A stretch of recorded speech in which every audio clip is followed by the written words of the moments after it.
its glory and all its horror. Freedom awaits.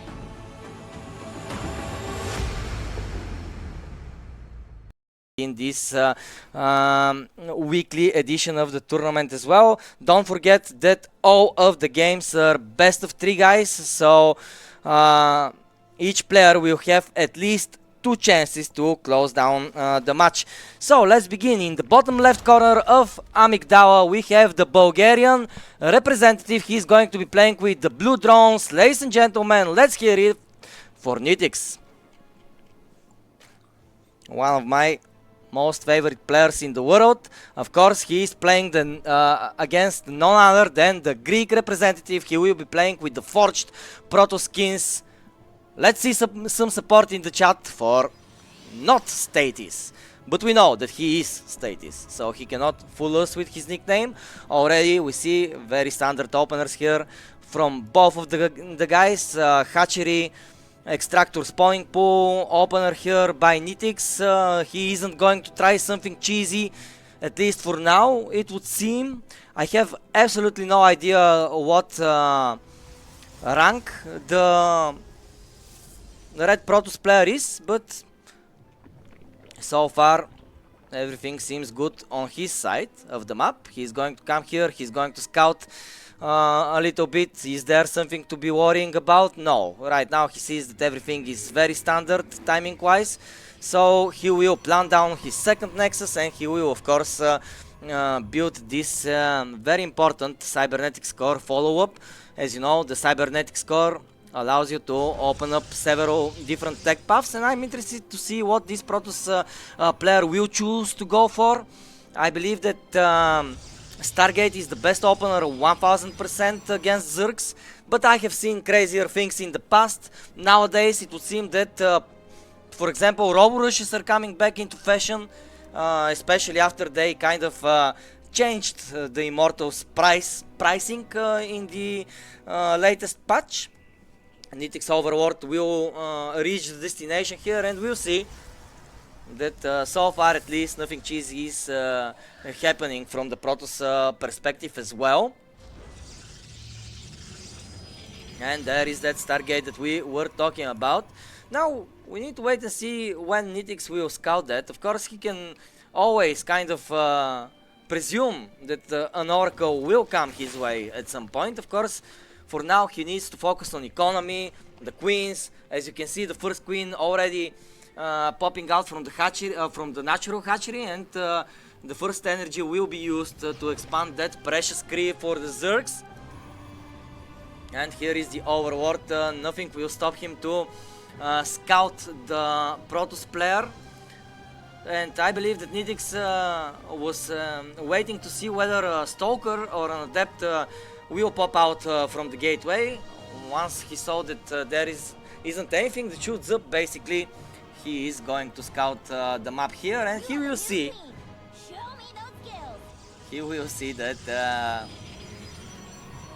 Stargate and Oracle is coming. And I heard the announcer that Nitix is playing with,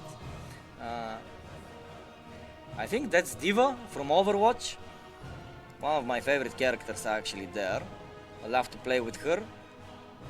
I think that this is the only tank I actually prefer playing in Overwatch, but the third base here is just now finished for Nitix. He will transfer some drones there. As you can see, 5 drones. He feels very safe. He isn't actually building... Okay, he has one. He has a Spore Crawler here on the main mineral line, but the Oracle is going to the natural. One queen there, just one queen. So actually Not Stasis has a lot of potential here if he decides to dive down to the natural mineral line. He won't, but he will take out 3 creep tumors, which is still something.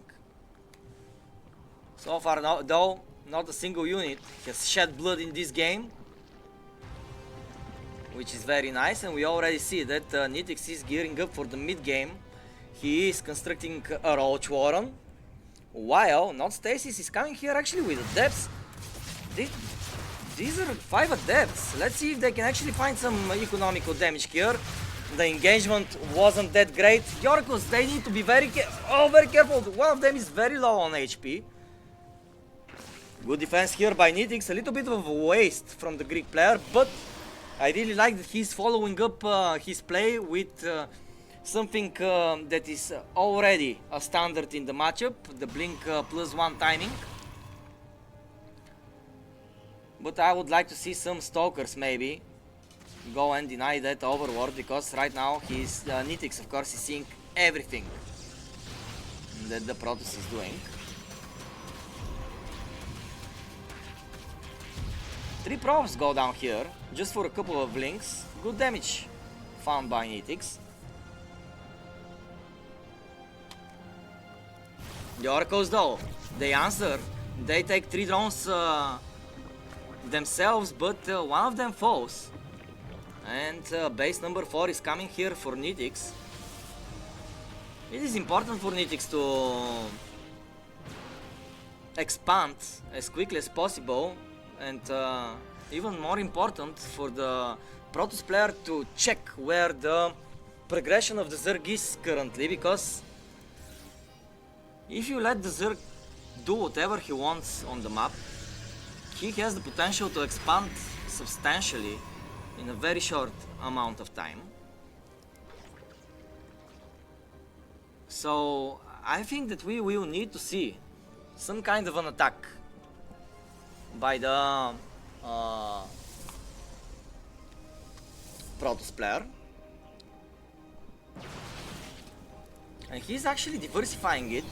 As you can see, he will try to go to the Storm follow-up, which can be pretty strong against Zerg armies, so Nitix needs to be careful. Economy speaking, I think that the Protoss is in a good state right now. 69 workers against the 76 of the Zerg. This is a pretty common position to be in. Of course, always the Zergs are a little bit further ahead when it comes to drone counts, but the Protoss isn't trailing too far behind. And not only that, he has the economy to actually afford his not so cheap composition. So far, he has 6 high tempers on the map. But Nitix though, Nitix feels very safe, and we can already see that he's droning up very highly. 91 drones for him. 5th base is coming, and he is going to do the transition to the hive. So Nitix just decided, okay, since you're not going to attack me, then I'm just going to expand and develop as fast as possible, and I will just squish you with countless waves of Zerg Swarm attacking. Or at least I think this is the idea. Not Stasis though, Statis, excuse me. He has a lot of Stasis traps on the map, which will help a lot if there is a push incoming to one of his territories. So far no player has opted to go for the gold base here, which actually opens up the map quite nicely if you mine out these mineral patches here. It seems though Nitix is ready to make his first move, and he has prepared 4 Dropolords to go to the other side of the map, potentially to find some damage here at the natural. And if we take a look here at the natural, we will actually see that there are no defenses. But what I like very much about the transition here for Statis are the carriers. The carriers, when they come, they are very scary. And as I can see, basically here we have just a couple of Hydras in this drop. Oh no! The drop is unloaded in the natural. These zealots were on move command, they didn't even attack once. The drop has commenced here. Oh no, but these probes, they need to run, and run they are. Running they are. Of course, several carriers here, they will help with the defense here. Actually, just 8 probes. Not too bad, but the big attack here that is coming this is the scary punch from Nitix, as he is demolishing the economy here on this base. The storms are coming here though, carriers are coming, but the lurkers are too many. Still though, the Protoss player will try his best to fight against this army, but he will lose one base. These storms were pretty nice. The thing is that even if you repel the Zerg here, you really cannot afford to lose too much more units here and economy, and you will need to think about expanding again. This seems a little bit too eager though. Good cancel here by Statis. He invested just 100 minerals here. Great usage by the Oracle though. He's keeping it behind just so he can use Revelation in order to see the lurkers here, which are denying basically this position. And 11 more Hydras on the way. Spire as well for the Zerg player here. He understands that the only win condition right now that Statis has is to actually lose the air battle. Because even if you have 200 Hydras, carriers and Storm are a very dangerous combination, and you will need some Corruptors to dive on top of the carriers in order to throw them into disarray. So I am actually expecting Corruptors here. Still, I like the usage of the army here by Statis. It would seem that this Protoss player is very capable. I really love how he is just putting one High Templar ahead to Storm. He's moving with great precision, and he actually managed to push out the Zerg completely here. Oh, the Storms from the high ground are just great. And finally, Statis will be able to retake his base here. And the good news to him here are that actually Nitix didn't expand to base number 6. So this is good to see for the Protoss, as his army is getting more and more complicated. Yes, his supply is less than the Zerg, and don't get me wrong, I really believe that the Zerg is ahead here in this game. But still, the Protoss army is becoming scary. And we all know what the big Protoss Deadbow is capable of. Not Statis though, he needs a pause. We will give it to him. Who knows, maybe he ordered some pizza or something to eat, and maybe the delivery guy is there. Whatever the reasoning is, he was very fast, so we will get back into the action shortly. And I have no idea where the pause key is on this keyboard. Can you unpause? Thank you, thank you, thank you.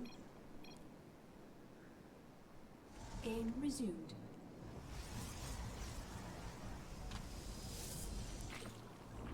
Nitix though, these are the Corruptors we were talking about. Now he has them in his army, and they will be very dangerous for the carriers. Maybe a couple of Void Rays wouldn't hurt here, but as we can see, there are basically no money in the bank of the Protoss, and he just cannot afford to make too many Void Rays or new units in that matter. But 9 carriers, again, is a big number. Still though, you can see how many upgrades Nitix is developing right now. He has the adrenal glands coming as well. This will make the links become very dangerous, even more so than they already are.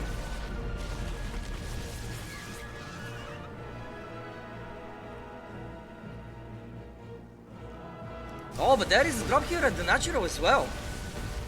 Nitix, while he was posturing on 12 o'clock location, he dropped here, and while not Statis is battling and defending there. We can see that Nitix is pushing here on this location as well. Great storms though on the Corruptors. They will try to push them back at least a little bit, and they will for now. 16 probes though, they fall here. The mineral line on the natural expand is gone, and that means that less money are going to come into the Protoss's bank account. We have carriers here to deal with the workers, but we have absolutely no... Oh no! We have no detection, and not only the revelation here missed the lurkers, which is very unfortunate for the Protoss player. Still, he is trying to expand to the gold position, which I like very much, in all honesty. Because when you are that far behind in economy and positions to mine from, you need a boost, and the gold mineral patches actually do provide you with such a boost. You know, I like this defense here a lot, because those were a lot of links, but still I don't think that Nitix cares all too much, given the fact that he has so much resources in his bank account. The storms were incredible here though, and the Corruptors are basically one shot away from dying. The 12 o'clock location was demolished again though, and slowly but surely the Zerg player is smothering his Protoss opponent here. Great fight back from the Greek player though. I'm very impressed by the way he is playing this PvZ. Now he understands that he lost too much at home and that he needs to find some damage, or this game will be GG, and maybe we're seeing the last push of the map. The Corruptors are coming again, the storms are here though, a lot of energy on the High Templar, but I don't think this is enough. And ladies and gentlemen, it would seem that we will have the GG here. That's right, Nitix will take the 1-0 lead, but this was a very competitive game. And there we have it, several replays here from the first map. This was the first attempt by the Protoss to find some damage, but he couldn't. This drop was what started it all. Several Zealots here are fighting, but they are on move command, and now we return to the natural. As you can see, the Zerg player here is trying to find as much damage as possible. Good defense by the Protoss though, losing only 8 workers here. I was impressed by that, but still it wasn't enough.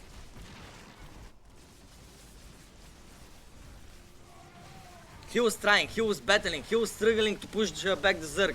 As you can see, using the storms to their fullest potential. I actually very much liked the storm usage. I think that the positioning with the High Templars were just amazing. It was just amazing. As you can see here, storms from the high ground.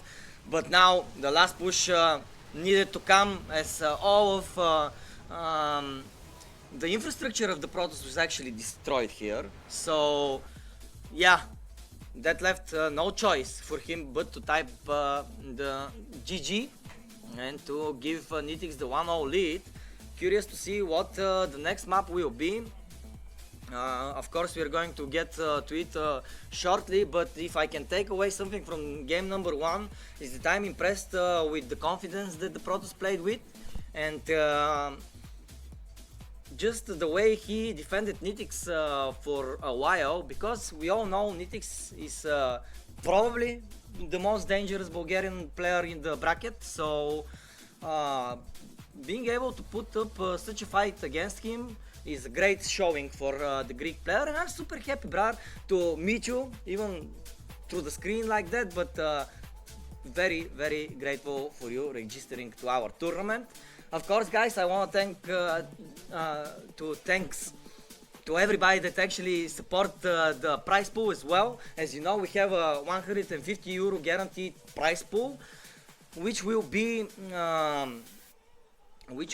separated to 2 players at the end of the circuit. But if we manage to get enough donations so we can add 150 euro more to the prize pool, we will then give it out to 4 players, which is very, very nice as well. And yeah, you can see actually the donation options as well, as we have not only the regular Streamlabs button here, but we have Revolut and GitHub, of course, if you're interested. I see that Nidix is giving Statis the room to pick any map he wants. As Nidix said, he doesn't know the maps all too well.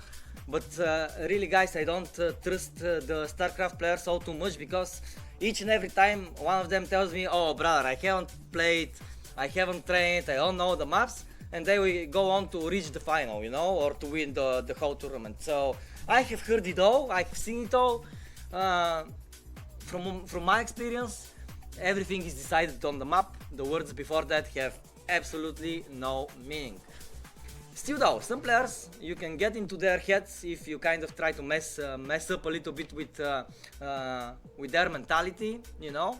But I think that StarCraft 2 builds mental fortitude, so it's harder and harder to actually stress out experienced players in such ways. I wanna welcome everybody that is joining us now, and to thank you for deciding to spend some time with us, as we are about to soon jump to map number 2 of the first series. And already we are starting off the day with a longer map. As I recall, the last time we were live last week, we had very short maps, very intensive maps, like maps that finished for like 3, 4, 5 minutes each, and it was very explosive. But I really like to watch macro games. I like to watch players that are developing on several bases, that have the infrastructure and the economy to send as much army as they can towards the opponent, and usually we get pretty interesting fights in games like that, like we just saw actually on Amygdala, the first map here.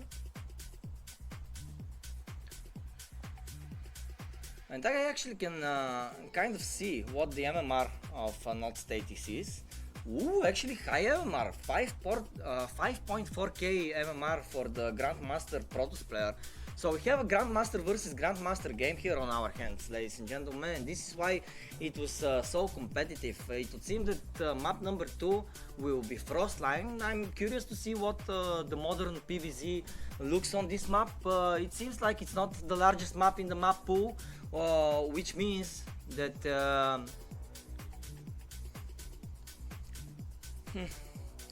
that we are actually going to see a lot of action. The players are ready. I will start the countdown, and yeah, guys, we can jump into the lobby, and I'm curious to see what the players will bring us. To everybody wondering, because I see questions in the chat, we are doing a Balkan circuit for our region, because we were thinking about how to help out the local scene, and we decided that a local circuit tournament will be something that the players will enjoy. And so far, 2 weeks in a row we have players competing, which I am very happy about. So Frostline is the map. Let's see what the players will show us on it. And in the bottom left we have the Zerg player Nidix, trying to tie up the score. In the top right side we have Not Status. Woohoo, Not Status, woohoo! Our Grandmaster Protoss player. You know, Goblin won the first edition of the tournament, the Croatian Protoss. But in this bracket he has a new competition to worry for. And I'm curious to see if he will be able to defend his title. To all of you that don't know, this tournament is a double elimination bracket, so every player will have at least 2 chances to show us what they are made of, basically.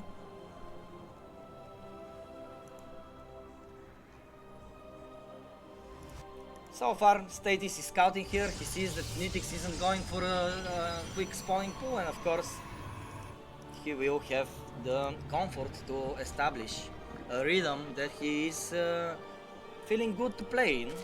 And rhythm is something super important actually in StarCraft, as I believe that the more rhythmic you're feeling, the better your map awareness and overall control is. And this is why it's super important to be aggressive in this game, right? Because when you're aggressive, you're making the opponent react to your rhythm, to your tempo, and forcing your tempo on the player means that he is more prone to make mistakes. So I really like aggressive styles of play. Maybe this is why I enjoy watching, for example, the South Korean scene so much, as the aggression there is just ultimate. But here in the Balkan circuit as well, we have seen incredible rushes. Of course, MSRM comes to my mind. Last time he played several Terran players and all of them were rushed with Ravagers, Swarm Hosts and Infestors. Ooh, this time around we have a different setup from our friend Statis. He was like, alrighty brother, Nidix, you're good in the macro game. So I will try to cripple you early on with something that you aren't expecting. And as you can see, there is a Twilight. But Twilight isn't researching anything, and why is that, you wonder? Because we have this building here being constructed by the Protoss player. He will try to surprise Nidix with the invisible ninjas, as sometimes I like to call them, the Dark Templar. And he will try to hit the timing at which Nidix doesn't have too much detection. And I think that the positioning here of the DT Shrine is absolutely brilliant, because earlier Statis noticed where the overworld of Nidix is, and he expects the overworld to head here to the main from a trajectory that isn't going to pass by the natural. And yes, so far Nidix hasn't seen the DT Shrine, which is great. We should have a War Prism on the way. There it is. And yeah, for now Nidix is in the dark. He has absolutely no idea what's going on. He is building some Spore Crawlers just to be safe of potential oracles, which I like, because they will help him a lot with the DTs, because as you know that the Spore Crawlers aren't only anti-air.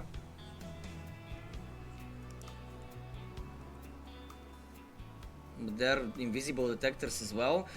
Good spread here by Nidix with his links trying to scout the map, but he's going to miss the Warp Prism, it would seem, with all of his links. Maybe this one will see it. Oh! Yes, finally the Warp Prism has been seen. But let's see if there will be some damage found here. The DTs have unloaded, no detection here.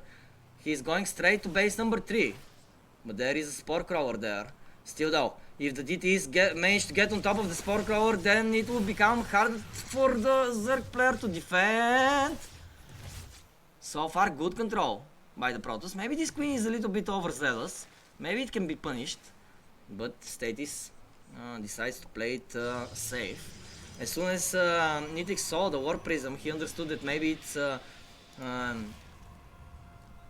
safe enough to go and scout with his overworld, and so far he's seeing everything, and he's actually seeing the follow-up technology of the Protoss player, which is going to be the Robo Bay.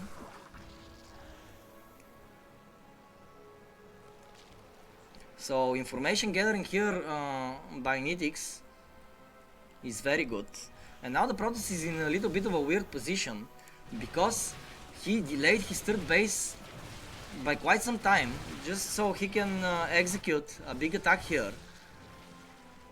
But his attack didn't find so much damage. The drones here though, the drones here can be targeted, and they are. 4 drones fall down. Good damage here by the Protoss, but he needs to be very careful with his War Prism. Oh my goodness, this is super expensive War Prism, and the recall will be successful. Yeah, oh my god, this got too close. Because losing this War Prism basically means losing all of the map control, which can translate to a map loss on its own.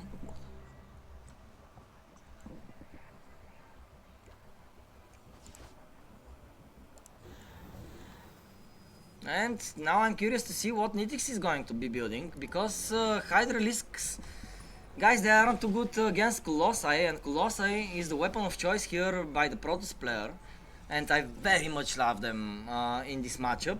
Yes, once the Vipers are into play, then it becomes very hard for the Protoss player to use the Colossi, or not only the Vipers but the Corruptors as well. Still though, if there is no immediate threat to their well-being, they can splash so much damage around the map, and they can basically shred so much of the Zerg's army. So different approach here by the Protoss. In the previous game we saw him being very laid back, rushing the air actually, but this time around he's playing a little bit of an older style with the War Prism and 2 Archon pressure on the map. In my eyes, this is one of the most difficult play styles you can actually try against a Zerg player. That means you have to be super mobile with the War Prism on the map, and you need to babysit it tremendously all throughout the early and mid game, because as I said, if you lose it, it could mean game over for you.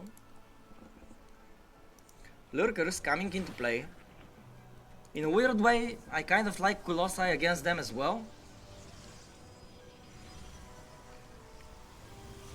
And maybe I will most like to see here at least 3 Colossi, but we see that State is decided to make only 2 for now. What I like is that he is actually building robo units from 2 robotics facilities. I think this is the smarter way to play, because sometimes we see that Protoss players are a little bit maybe too set in their ways, just building expensive units out of 1 robo or out of 1 Stargate, and that means that if they lose their army or a big chunk of it, they're just too slow to replenish it basically.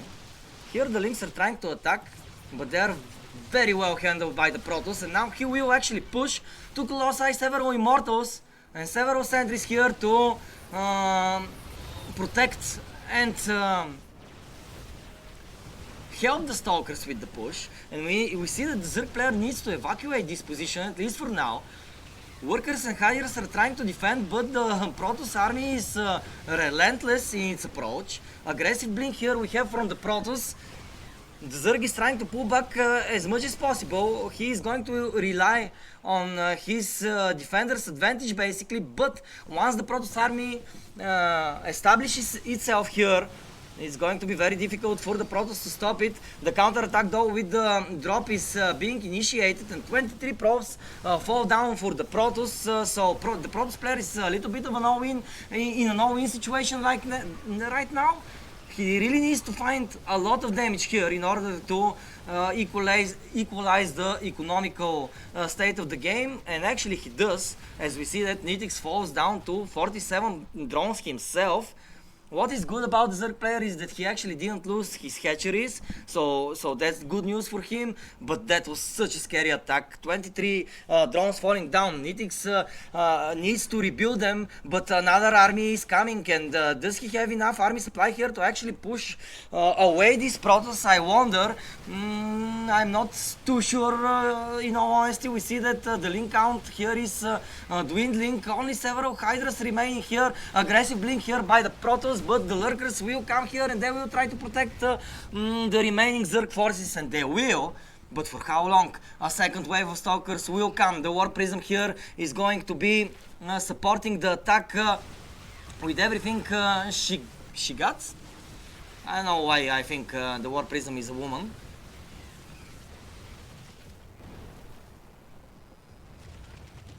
I cannot remember right now the voice line in the game.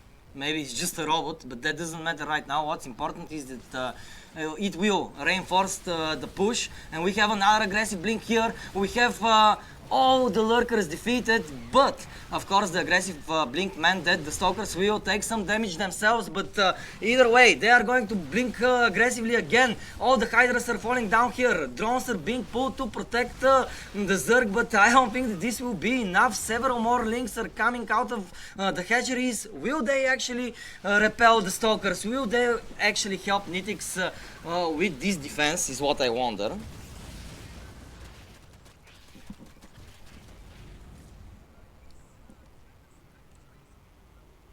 Nidix has several drop wards here, but they are empty. They cannot be a danger for the Protoss right now.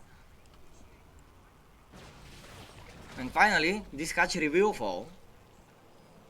There is one more hatchery here for Nidix, but it's too far away. And he needs to actually be careful not to produce too much army from here, as the rally point will not be in his favor for sure. Status understands that there is a base here, and now he is going to try to hit it, and there are basically no defenses here. Come on, Status, hit here. So far the stalkers are just chilling there, but as soon as Nitix got some breathing into his play, he is thinking about counter-attacking, and great job of him sniping the Warp Prism. This was very important still though. Took loss at one time. It doesn't seem like the Protoss is too worried about what the Zerg may have.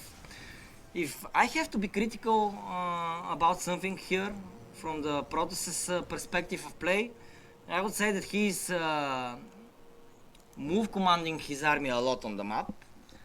Maybe attack moving will be always better.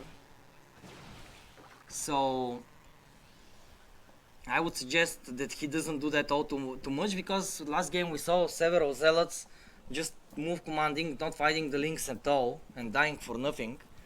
And now we saw that the stalkers could have, for example, pressured these links a little bit more, but they didn't because they were on move command.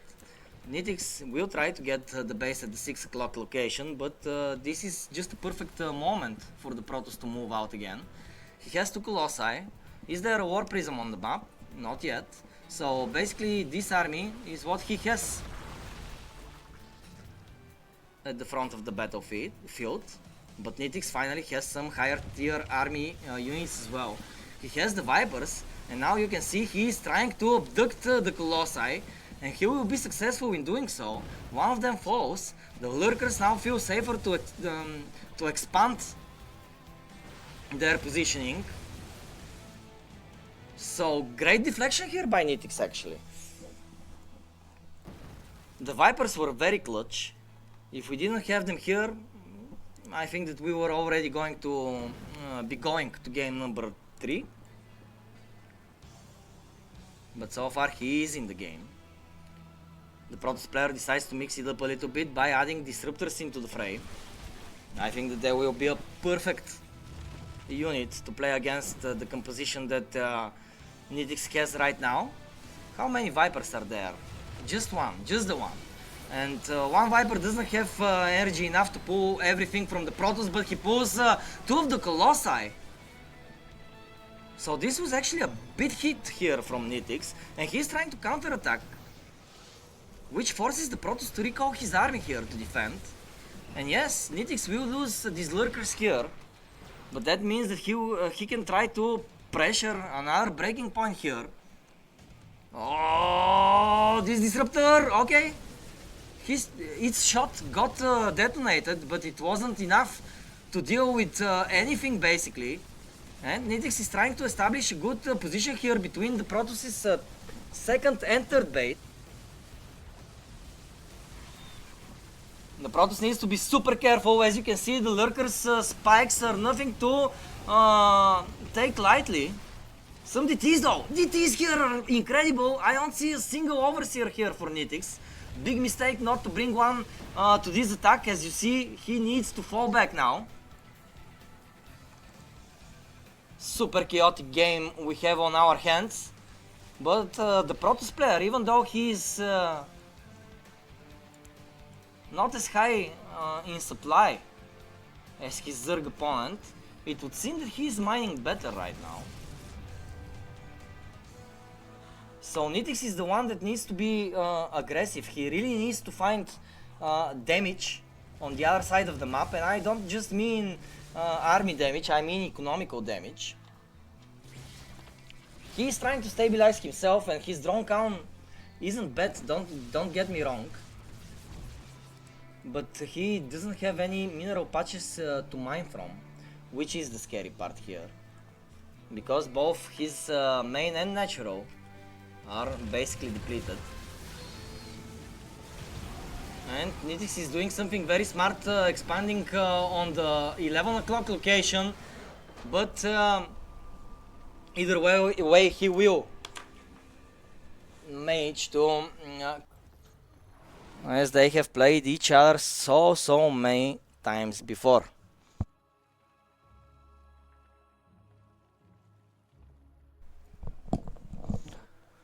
Alrighty, so we find ourselves on King's Cove. Actually, King's Cove, just a quick fun fact, was my favorite map when I started playing the game back in 2017.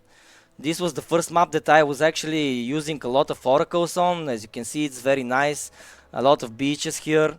And I remember that that year I couldn't go to the seaside, so this was a very nice way for me to actually imagine that I am somewhere in the warm white sands of the beautiful planet Earth.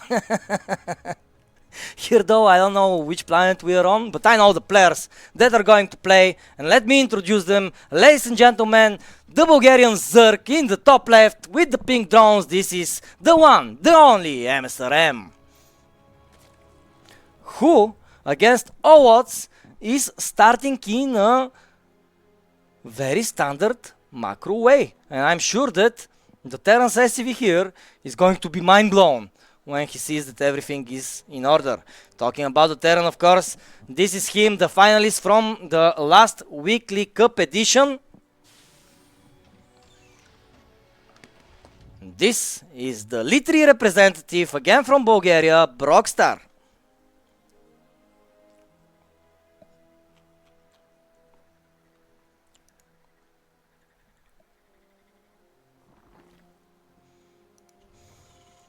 And finally, just finally, between the games, in the games between these two players, we saw many times that Brockstar was forced to build his second base here somewhere in his main platform, but this game, finally, he will be able to build his second base exactly where he needs to build it.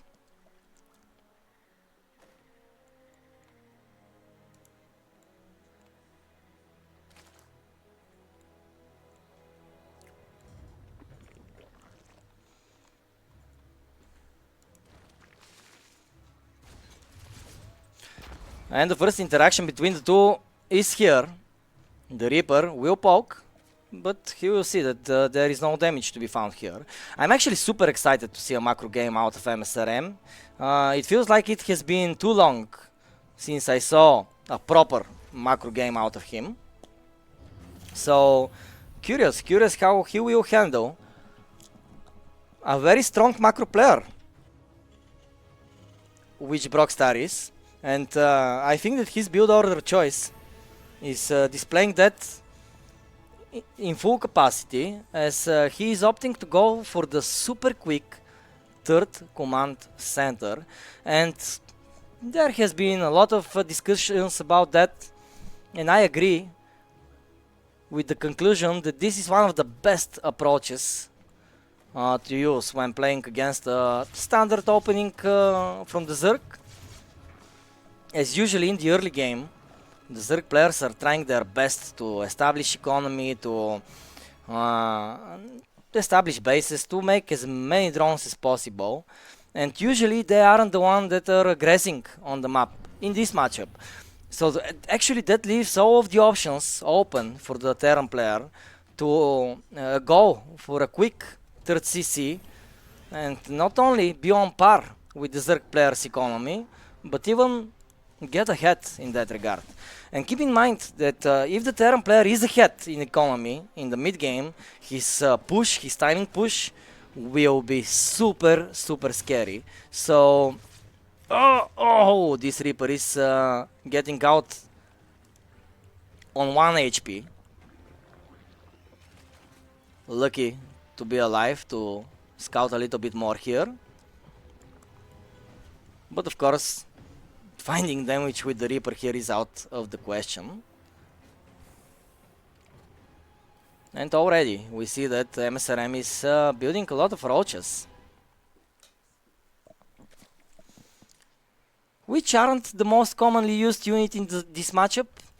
Most of the players use or prefer to use Link Bane, and then opt to go for different variations like Link Bane Muta, Link Bane Hydra, or just Link Bane all the way to Hive. But now MSRM is going to play with a timing push, it would seem, as the roaches are just going to get stronger and stronger. We see the 2 upgrades for them being researched here by MSRM. And I think that he will stop drone production around 64-66, and it will be all army units afterwards. Brockstar's Hellions are trying to breach the location here of the Zerg, but so far the gates have been shut. 2 Banshees going to the other side of the map. MSRM though did have a scouting overlord to see them, but did he really see them is the big questions. A big question to remain answered. Still, he has the lair. Oh no, he doesn't. Oh, he needs the lair ASAP, because these Banshees, they have cloak, and they're coming, and they will be difficult to handle without detection. But good job by MSRM to build some spore crawlers here, as without them I would have foreseen a lot of damage here being dealt to him. Still though, Banshees are always a threat when they're in pair roaming the map, so whenever they are alive, the Zerg player always has them at the back of their heads. But now MSRM is actually going to poke here a little bit, and he is going to destroy one of the bunkers.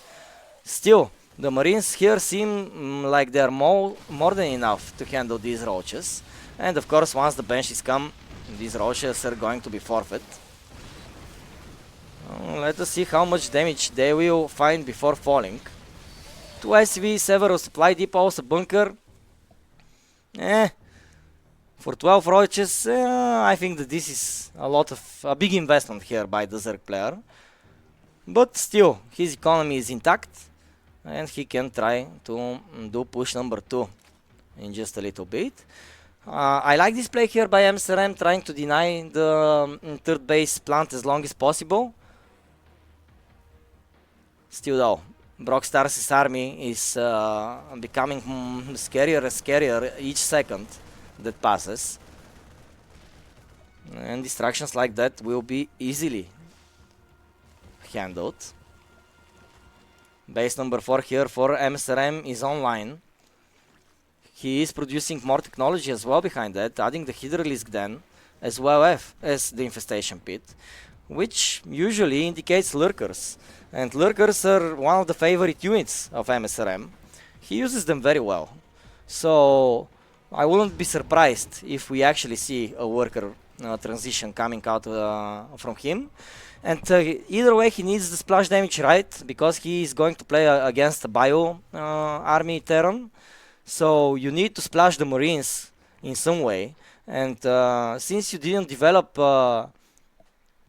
Banelings, your only splash damage basically is the lurker.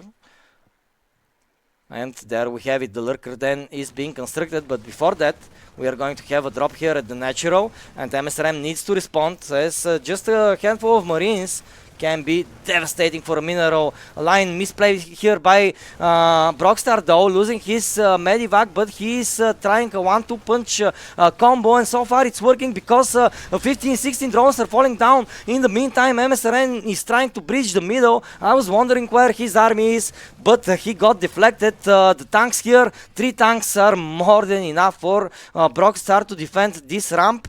Finally though, the pushes, the drops have been taken care of, and the push is commencing here from the natural. The tanks are outside of position, but MSRM is kind of walking into the tanks, which is not optimal. He wanted to go with the Ravagers there to snipe one of them at least, but I think that maybe coming through the natural was the better decision here. Still, this counter attack forced the Terran to recollect his forces and to defend, which of course gives MSRM the opportunity to establish a 5th base here on the map. The game is pretty even so far though.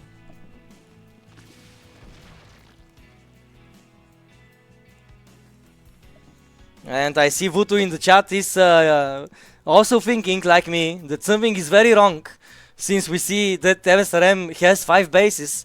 Usually we see him on only 1. But I think that today he is playing for us, the fans, to show us a proper macro game. The Terran though, he is feeling tired of just sitting behind. He wants to establish a foothold on the map. And oh my god, this army looks dangerous. Does the Zerg have enough army to actually repel all of this? Great splits here by Brockstar. The Lurkers are also here though, and this will force back, at least for now, the Terran. Maybe he will choose another position to try to break, or maybe he's just trying to lure the Zerg out of the creep so he can greet him with the tanks, as the Terran really dislikes playing against the Zerg swarms. And he is pushing more and more while establishing another base. This is exactly what Brockstar needs to do. MSRM is expanding in the opposite direction of the action, but Brockstar is here with 2 medivacs, and he is going to drop. MSRM is trying to react. There is no army here, and MSRM needs to be taking care of 2 fights at the same time, and we see that Brockstar just has too much army here. The Vipers are coming, but there isn't enough of an army below them to actually contest the Marines, and the Marines will push more and more. They will destroy this hatchery. Some blinding clouds are being thrown here, but this isn't enough to stop the Zerg, the Terran's advance, at least for now. At the same time, we see a destroyed natural expansion. We see a soon to be destroyed 5th base here. Oh my god, this wasn't even a cancel, which is terrible.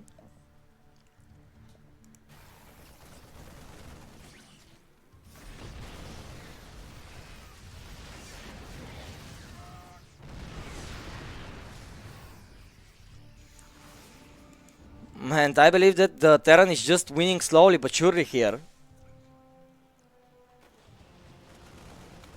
The Zerg, he has enough drones, yes, but he doesn't have enough mineral lines to actually mine from. And this location here is critical for the Zerg, and the Terran is establishing a foothold on it so deeply into MSRM's territory. And you see that MSRM is using basically almost all of his army to chase these drops, while basically there is no army here to respond to this side of the map. So many tanks here. Finally, of course, the medivacs will fall down, but still 18 more drones fall down. Behind that, the Terran hasn't skipped a beat. As you can see, his macro is unrelentless, producing more and more army. Oh, this is a big hiccup though.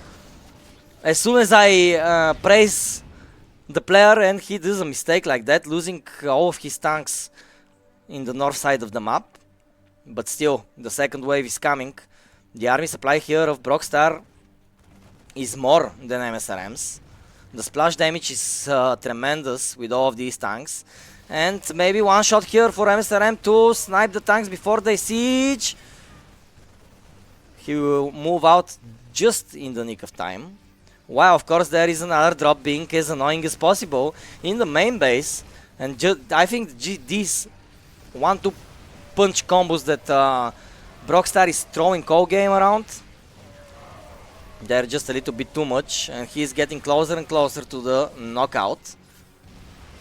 And I believe that soon MSRM will realize that he doesn't have enough army to actually do anything against this push. And Brockstar will be able to take the lead on map number 1. Interesting map for sure, I would say, as we managed to see a side of MSRM we don't get to see too often. And I liked it, but Brockstar was ready for it. Brockstar showed that in macro games he feels super comfortable, and basically I didn't see him struggle even at one point during this first map. Yes, MSRM tried to attack with a couple of roaches in the beginning. He tried to attack with more roaches around the mid game, but as you can see from the replays, everything got deflected. And once the Terran established a foothold on the other side of the map, it was impossible for the Zerg to actually push him away. Even though he tried his hardest to do so, but as you can see, even the good snipes here on the tanks and the medivac wasn't enough for that, and the GG push wasn't delayed too much. I have no idea what our second map is, but we will find out shortly.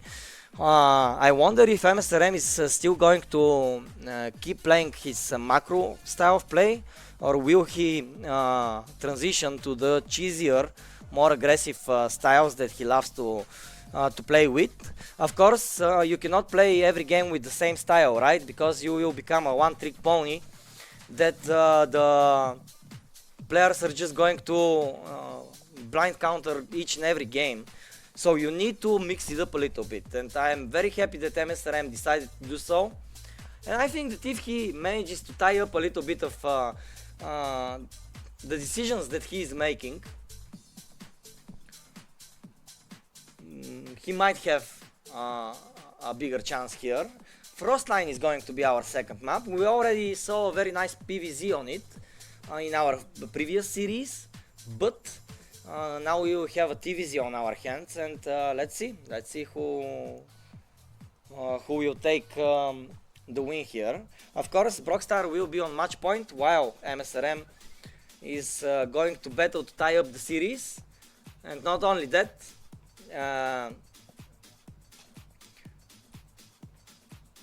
he isn't going to be fighting for the tournament life, of course, being a double elimination bracket here, but it's way easier to keep on winning in order to reach the final, because every lower bracket becomes longer and longer, especially the earlier you fall down to it.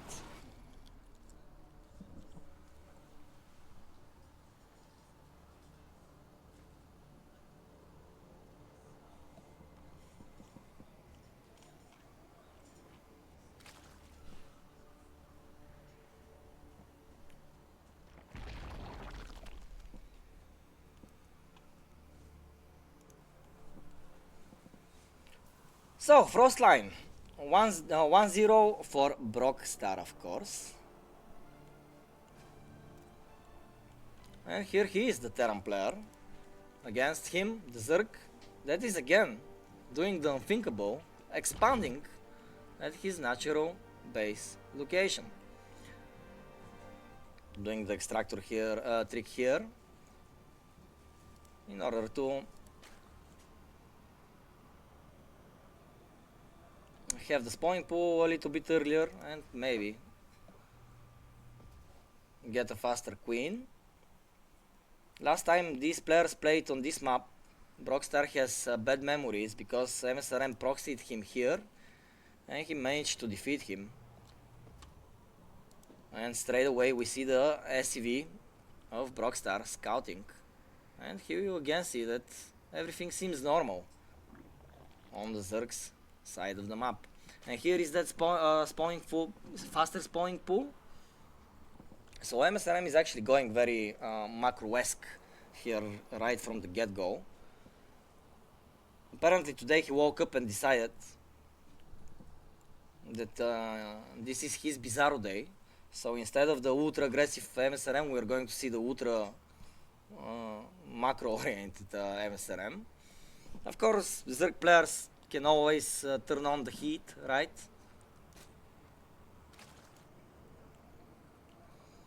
They can decide to rush immediately, but those rushes usually, especially when they are only links, they don't work against Terran players. They are too good at defending them and too good at building walls in order to prevent potential link wins.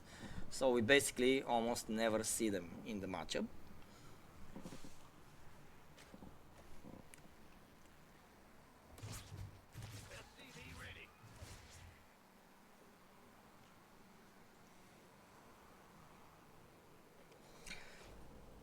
Interesting decision for MSRM to expand at the 3 o'clock location instead of the triangular one. Let's see what that is all about. Brockstar is searching for that third base and finally he confirms it. And at the same time he is building his own third CC. So basically he's going to play with the same opener as the previous game, which I like a lot, as I already mentioned. So I don't see any reason for him to change his approach here as well. Actually, Frostline doesn't have too many bases on it, but it isn't too small of a map, it would seem. Or at least this is the feeling I get from it so far. And I believe that it can be a host of great battles, in all honesty. I really enjoy this map a lot.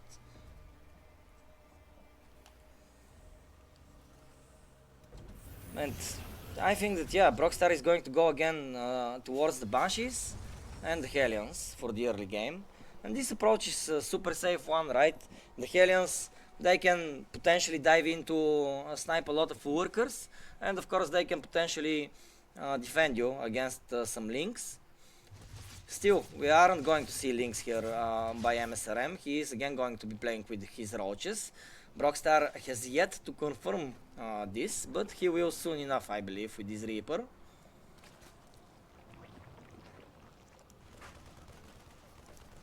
MSRM trying to dive in as deep as possible before his overworld gets destroyed. One Marine takes a lot of time to kill one overworld, but eventually it will get the job done. Oh! MSRM though, he saved it for now. Ah, but the Marine sees it. The Marine sees it. So Brockstar can actually finish this overworld off. Yeah, this is the safe spot MSRM. But now with the Banshee will be revealed, but the overworld will be sniped. And this will put MSRM actually in a supply block. So he has queued up 6 overworlds in order to never be supplied block again. And I wonder, will we see a little bit of a faster push coming out from him? Or will he drone up a little bit more? I believe that seeing the production tab, the latter is the case. But I don't expect too aggressive of a droning by the Zerg player. Again, I will expect him to go up maybe to 66 and then do a very, very strong attack. Last game around he attacked with just a couple of roaches like this. I don't think that this is a good way to do attacks when you're playing with this style, especially when you have Banshees against you. But if the Banshees are at the other side of the map, then the roaches become a little bit scarier. And since the tank number is basically non-existent right now, maybe such a run by can have the potential to do something interesting. The Banshees, though they're here, they will take some damage, and they will have to run away without sniping more than one drone so far. And MSRM doesn't hear any tank shots here, and he's like, okay brother, since you're not threatening my roaches, I will destroy as much from your infrastructure as possible. And now he will put the Terran player in a supply block himself. The roaches here diving deeper and deeper, and they are prioritizing the marines instead of the tanks, which was super smart actually to do, because the tank was sieged and the roaches of MSRM got close enough to him to actually attack it without receiving counter attacks. So this run by was amazing, and the two of the Banshees fell. So now the map becomes dark for Brockstar, and he doesn't have the advantage he had in the previous game, and we see that already. MSRM is going to base number 4. He is pumping out roaches like crazy. He is doing the roach speed. He already has the +1/+1, and this is the big attack, and this is a big scary attack. Already several marines fell in the last attack, so we only have 14 here to protect, and we don't have nearly enough tanks here to hold this position. But let's see now. MSRM is attacking. His roaches are coming a little bit delayed, like it would seem, but his numbers are just too much, too great. And with this tank falling, I am not sure that Brockstar has enough to defend here. He needs to pick up his third base. He needs to evacuate it.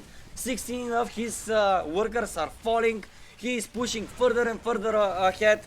The tank here will try to defend. Some of the roaches are very low on HP, but they are just too great in numbers. They are going to dive deeper and deeper. More and more SCVs will fall. The last tank here will fall. 23 more roaches in the production tab, and this will be GG. MSRM ties up the series 1-1. Good job by our pink Zerg player.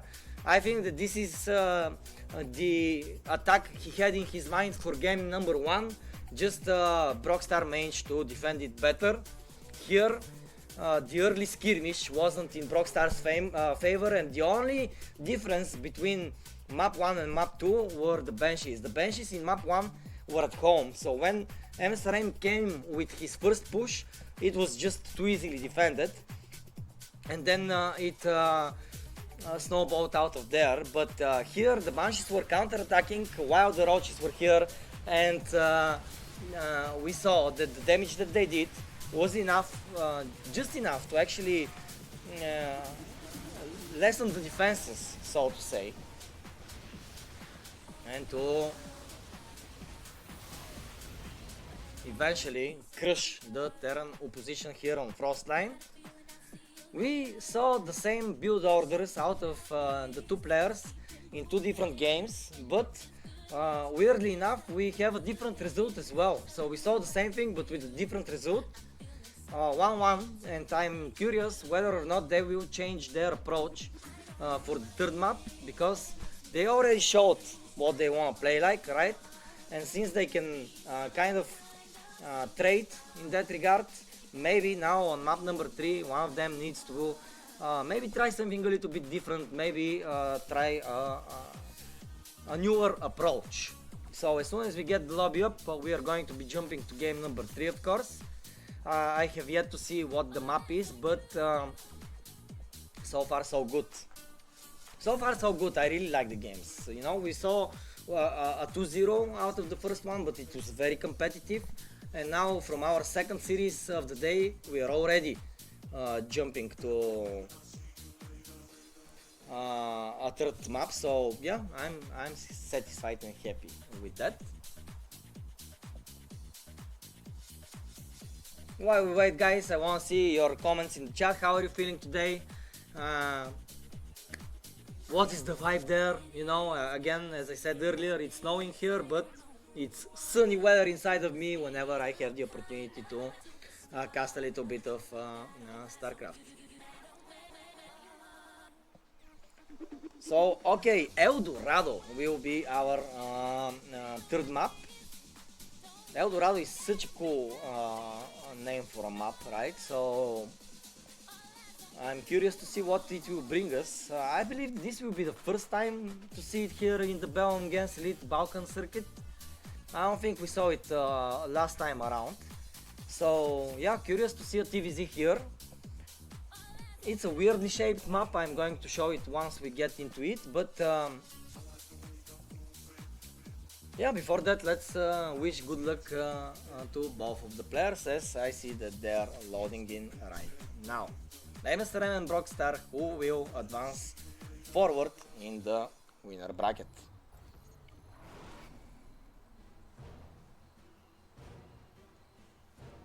Alright, so we're here. And MSRM is in the right side of the map, while Brockstar is on the left side of the map. And this is what I meant by a little bit of weirdly shaped map. You can see the base here of one of the players. And if we scroll to the left, to the right, we will see, or to the left of course, we will see the other player's base. So the two bases are super close when it comes to air proximity. Which means the drops are going to be super dangerous on a map like that.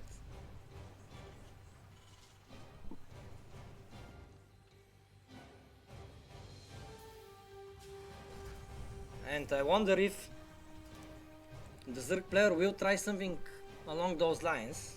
In the first series we saw that Nitix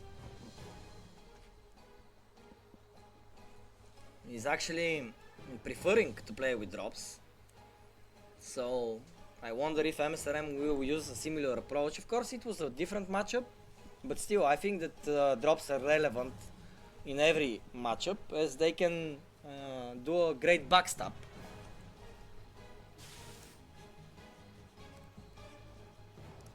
Damage if you don't scout them.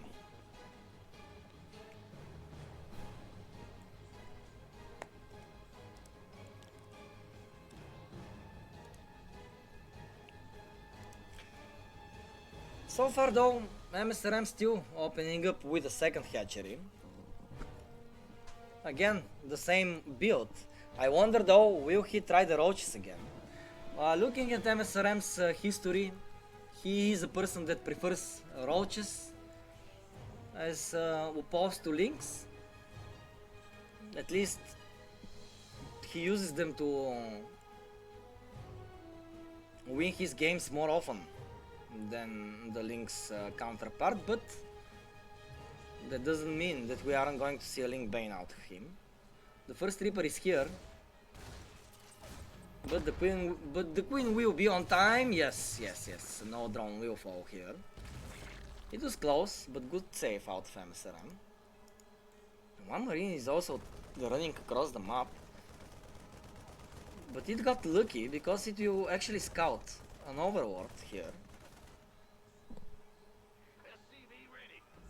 which is always nice. To keep track of the overworlds of your opponent is important, because as you know they are great spotters for the Zerg player, and he needs them in order to see when the attack and where the attack of the Terran is coming from. And without spotters like that, it's difficult to realize exactly at what point the Terran will try to move out. The Terran though, feeling safe to actually establish a third base here, and there is no way to access this platform if you haven't mined some of your minerals. So actually this is super safe spot right now, if the Terran decides to build his base here, and I think that he will.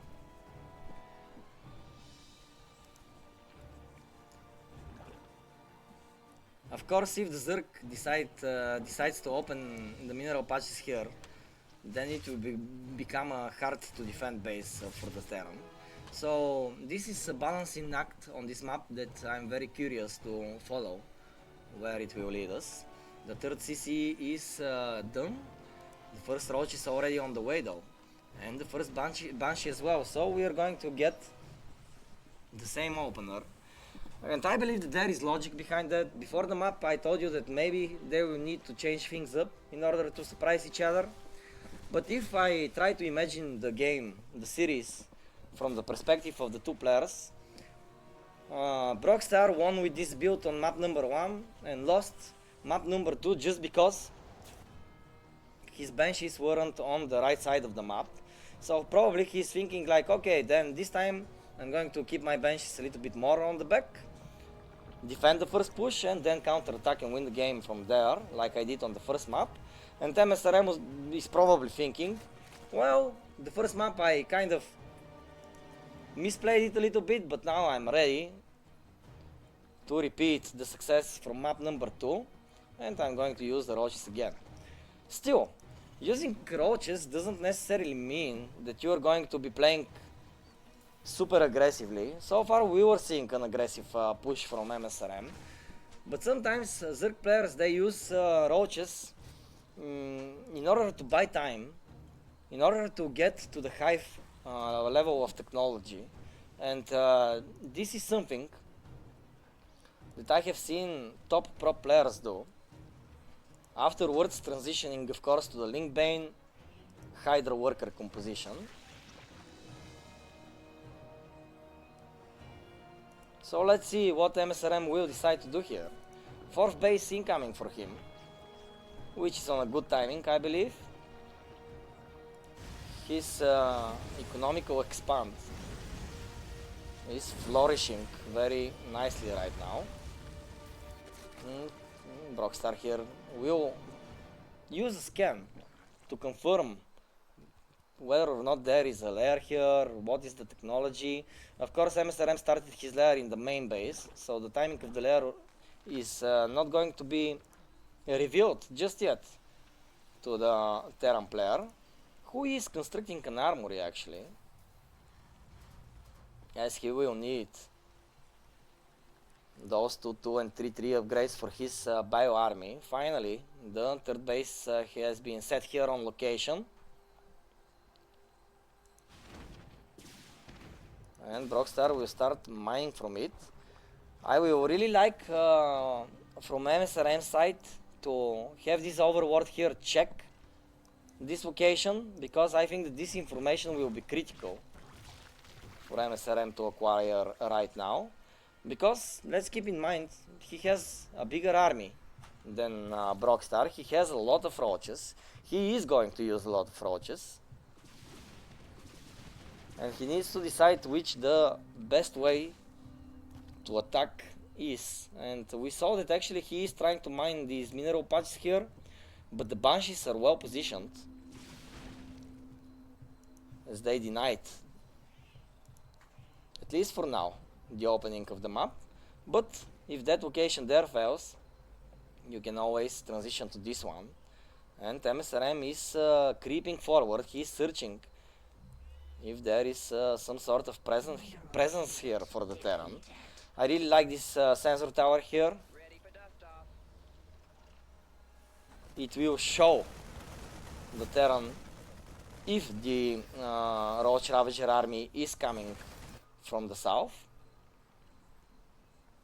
from the southeast, basically.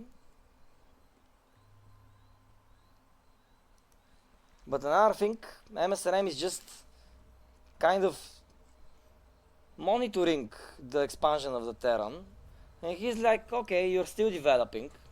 That means that I'm going to sit back a little bit more. I'm going to go for base number 5 and I'm going to expand my technology to Hive. So yes, he has a substantial amount of Roaches and Ravagers right now, but he hasn't used them to attack aggressively. He has used them to have an army to defend and expand behind that. And we already see a base number 6 here as well. So MSRM right now is feeling very comfortable, and I believe that soon the timing for the Terran will come when he will need to establish an attack here, or at least try to threaten the Zerg. Because if he doesn't, the Zerg is going to get out of control. And there we have it. The first move out will snipe the sensor tower. We see some drones are mining the mineral patches here, so the roaches can actually flank, and they will. The tanks are not sieged up right now. Amazing flank here by MSRM. Yes, Brockstar is trying to push this location, but the army of the Zerg was in a surprising position. And I think that this is just too big of a surprise here for Brockstar. He will lose all of his tanks, all his marines, all of his army on this side of the map, and will he have enough to actually defend right now, because the counter attack of the Zerg will be very, very strong.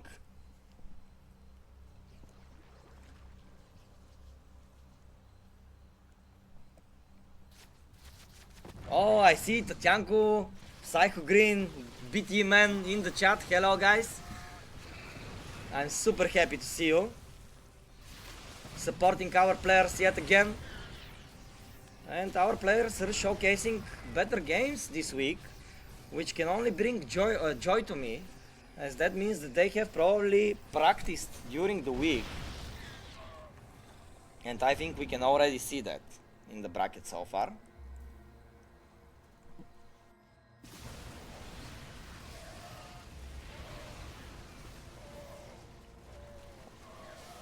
And yeah, now we have a desperate defense here for Brockstar. He managed to replenish some of his tanks though, which is very important right now. But that means that he is forced to stay in the corner, and it will be difficult for him to expand, while the Zerg in such a position can actually search expansion or more aggressive expansion forward. The Vipers are here, the tanks are, yeah, good in number, but when they have Vipers against them, it becomes difficult to hold the line. Several drones do fall here though. The Marine drop is actually doing a surprising amount of damage here. I expected the MSRM's army will have an easier time cleaning it up, but he lost 9 drones here, which is not bad at all. Brockstar has a great number of workers. The thing is that he is forced to be on 3 locations right now, and soon enough they will deplete, both in regards of minerals and gas. So the Terran is a little bit on a timer, I would say, right now.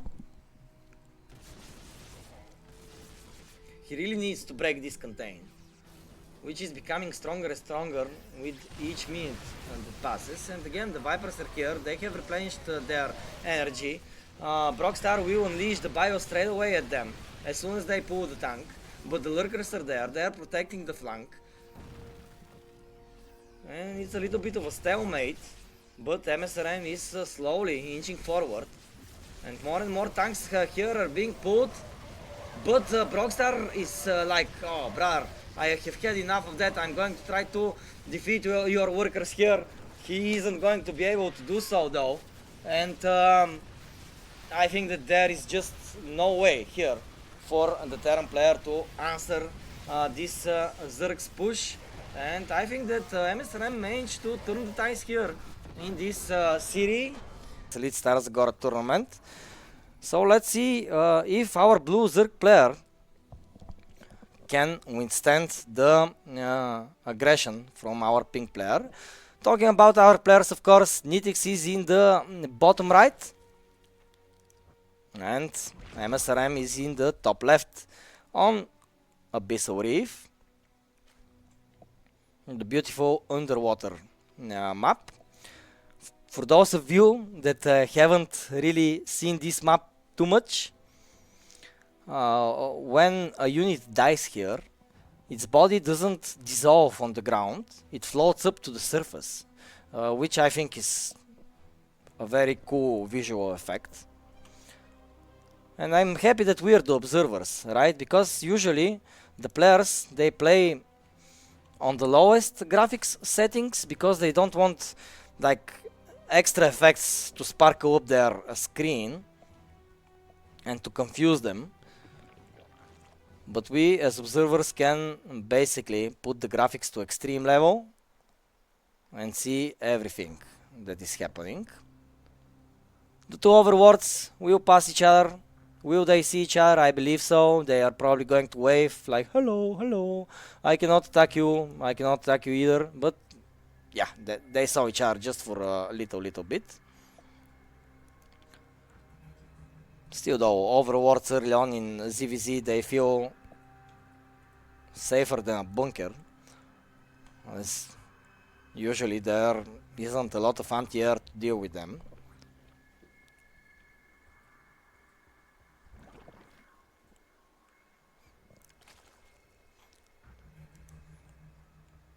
And so far we have a deviation in the build orders actually. As we see, MSRM's spawning pool was faster, so his queens are going to be faster.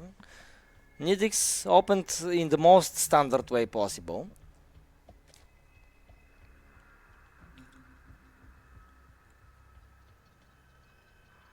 Interesting.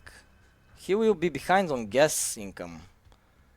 So what is he going to use his minerals for here? Is it going to be a very quick third base? Maybe this is what Nitix is opting to go for. But still, it isn't going to be quicker than MSRM's.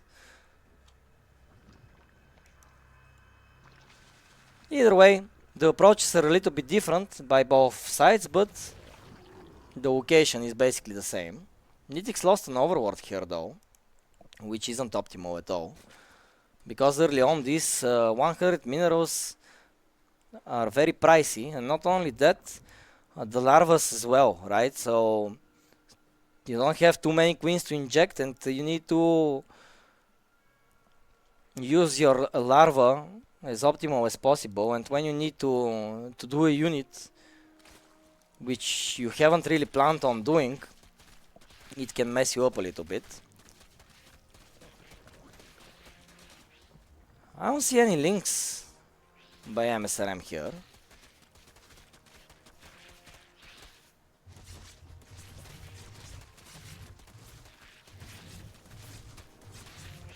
And actually Nitix's links can get a queen, and they will. Oh my goodness, this is a big damage. I think it was a mistake by MSRM to send this queen there. Maybe this hatchery could have withstanded a little bit more damage. But it is what it is. Nitix's links are still here, they're still being dangerous. But they will be taken care of, and MSRM is going to counter attack with some links of his own. They will find one drone here straight away. And now Nitix needs to respond, and he will, with the roaches. His tech is earlier than MSRM's. Basically his speed was faster, his roaches are faster.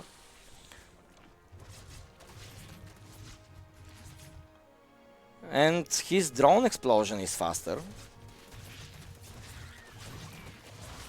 MSRM though will confirm the timing of the lair, which is super important, especially in this mirror matchup, because the lair unlocks the second tier of the technology for the Zerg, and when you are playing Zerg versus Zerg, if you are ahead in technology, you usually feel better in the game. So let's see what MSRM will decide to do in order to equalize this. So far he's just droning.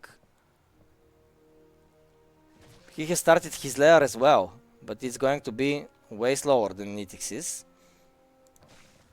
And once the lair is completed, we are actually going to see what the ideas here are for both players.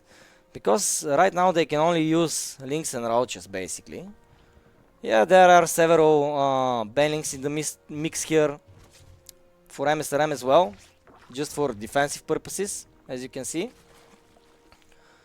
But he isn't investing too much into them. And the first technology will be revealed by Nitix. He is opting to go for the Spire play. I think Abyssal Reef is a good Spire map. There are some potential dead space areas in the air, which can be exploited by Mutalisks. But of course the biggest strength that the Mutas have are when they come in a surprising way. And so far, MSRM has absolutely no idea that a Spire is being constructed against him. He is playing a little bit in the dark, so to say. And we see that he's pumping a lot of roaches. So we're going to have a little bit of a situation here on our hands. At one side, we're going to have MSRM, who is going to be bulking up a lot on roaches, and he's going to have a substantial army supply of them. They cannot shoot up the Mutalisks, which Nitix is going to have very soon. They can shoot down, right? But they can not deal too much of critical hits on the roaches, as the roaches armor is just too thick. And in that regard, it could take a long time for the Mutalisks to actually clear a big roach army. And a big roach army is being constructed here by MSRM. As you can see, every direction we look on his side of the map, we see roaches being spawned by the X. But the Mutalisks are here.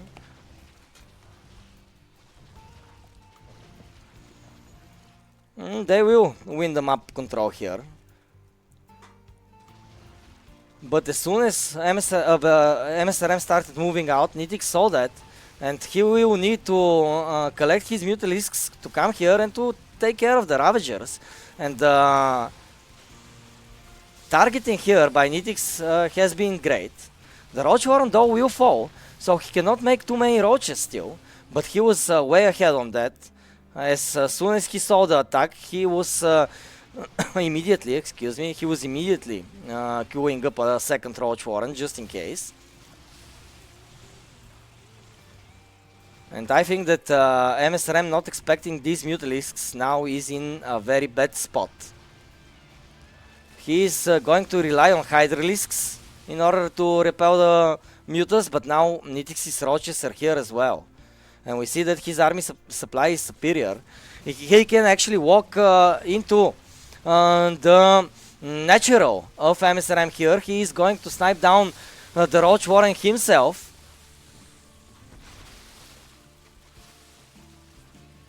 And he will try to find as much economic damage as he actually can. How many drones will fall here? 4 so far. But another attack here on the 4th base location, of course, excuse me, by Nitix is requiring MSRM to pull forces here as well. He is defending well, but he is so behind in economy. As you can see, 71 workers against 57 is a big lead for Nitix.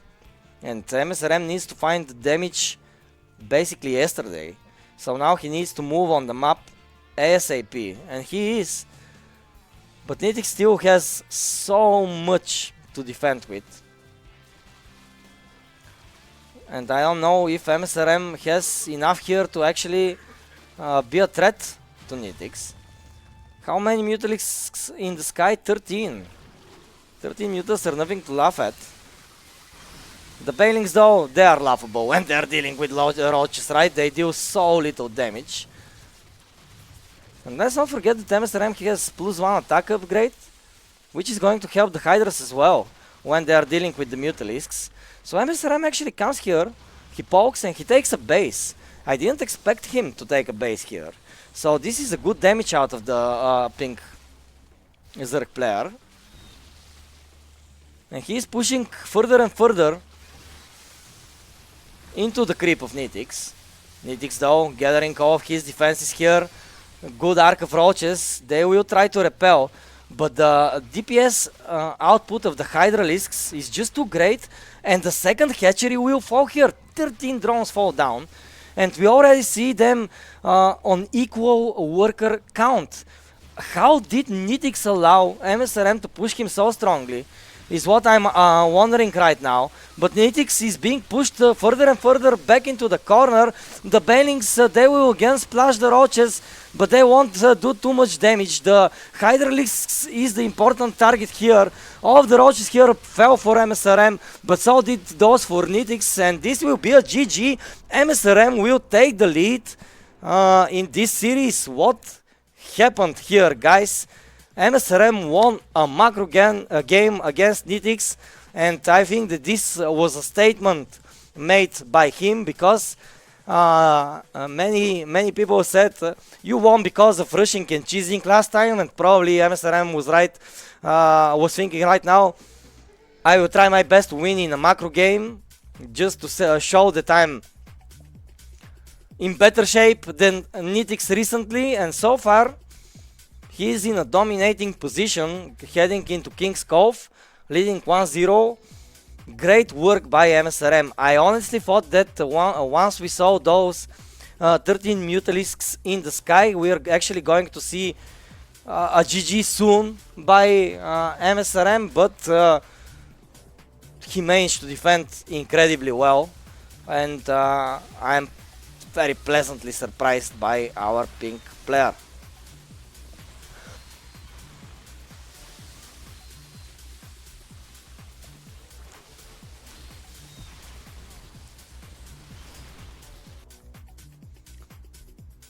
King's Cove is on the way as our players are ready, and will MSRM or Nitix be the first ones to reach the final is the question that remains to be answered. King's Cove, as I said already, is the next battlefield, so let's get ready to jump onto it to see if the blue Zerg player can tie up the series, making his debut in the BGE Balkan circuit. This is Nitix.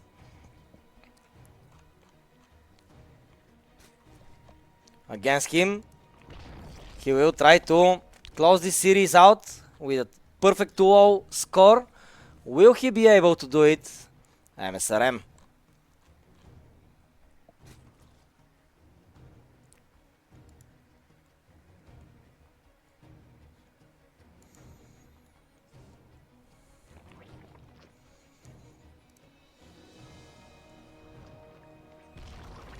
MSRM, who is again building a natural expand early on in the game.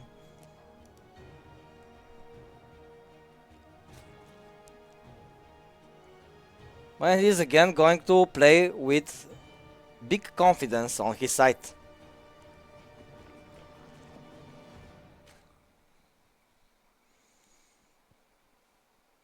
Chadi-san, Stamat, hello guys, nice to see you in the chat. Remember to follow the channel if you still haven't, as we are going to be online here pretty regularly, especially after the beginning of the new year.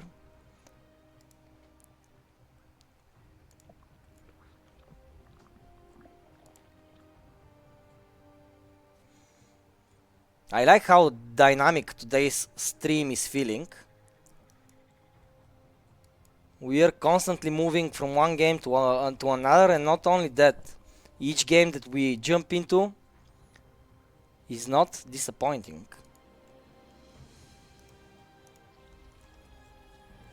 So again, I really do believe that the players have been training during this week, which only brings happiness to me.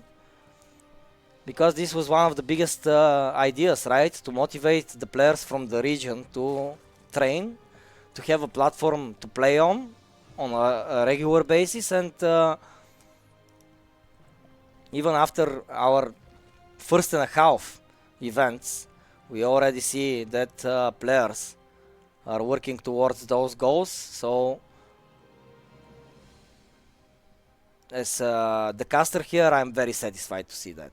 And of course it brings another layer of excitement, right? Because we never know what type of decision or a build order one of these players is going to choose. And the perfect example of that is MSRM, which, let's be honest, I believe that most of us thought that he's going to be playing super aggressive, and that is not the case at all.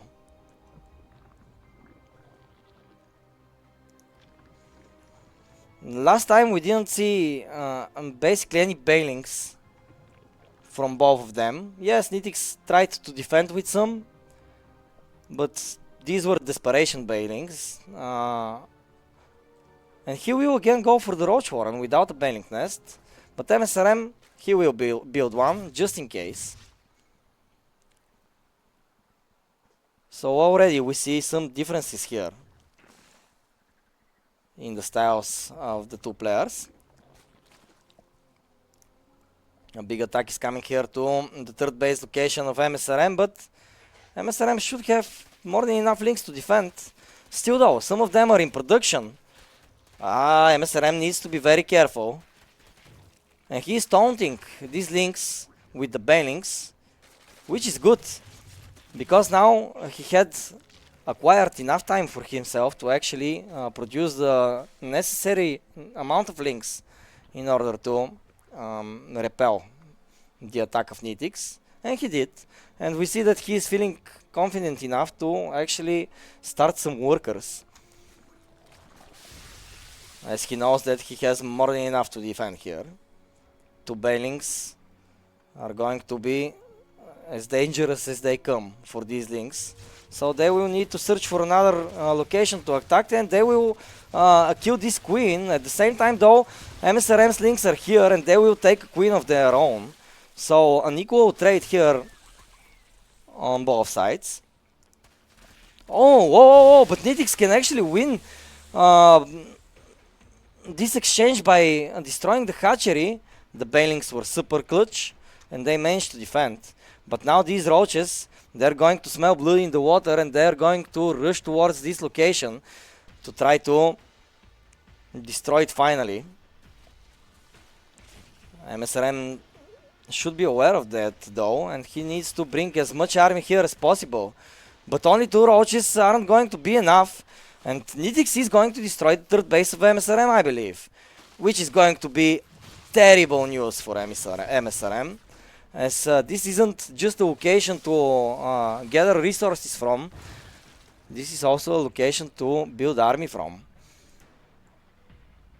And the larva here is slowly going to disappear, and it's not going to get replenished before a third base is online yet again.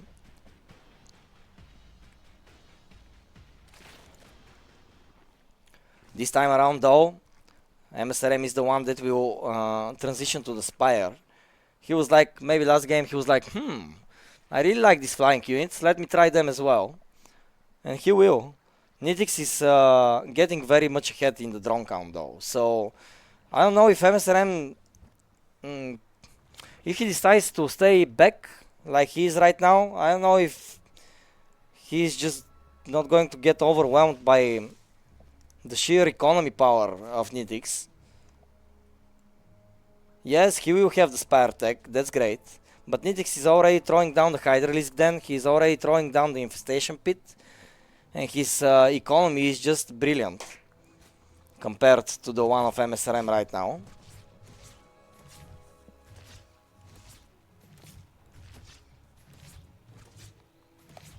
So what I believe that we are going to see here from the Zerg in pink is actually the realization that he is behind probably in the economical value.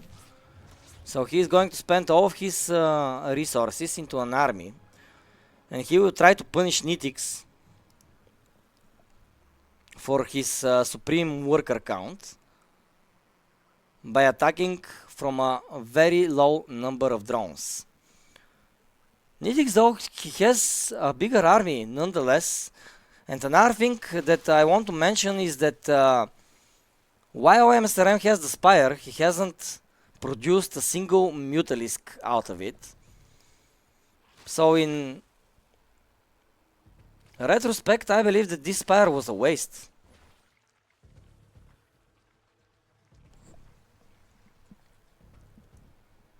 And yeah, seeing the bigger army supply here, MSRM has decided to back off a little bit to add the fourth base here. But Nitix is way ahead on that, he already has one completed. And he will go start mining from it very soon. But MSRM did something smart here though. He postured on the map, he showed, okay, I'm coming with a big army, I'm going to throw all in at you. But behind that, instead of making more roaches, he decided to make a lot of drones, and now he has 10 more than Nitix.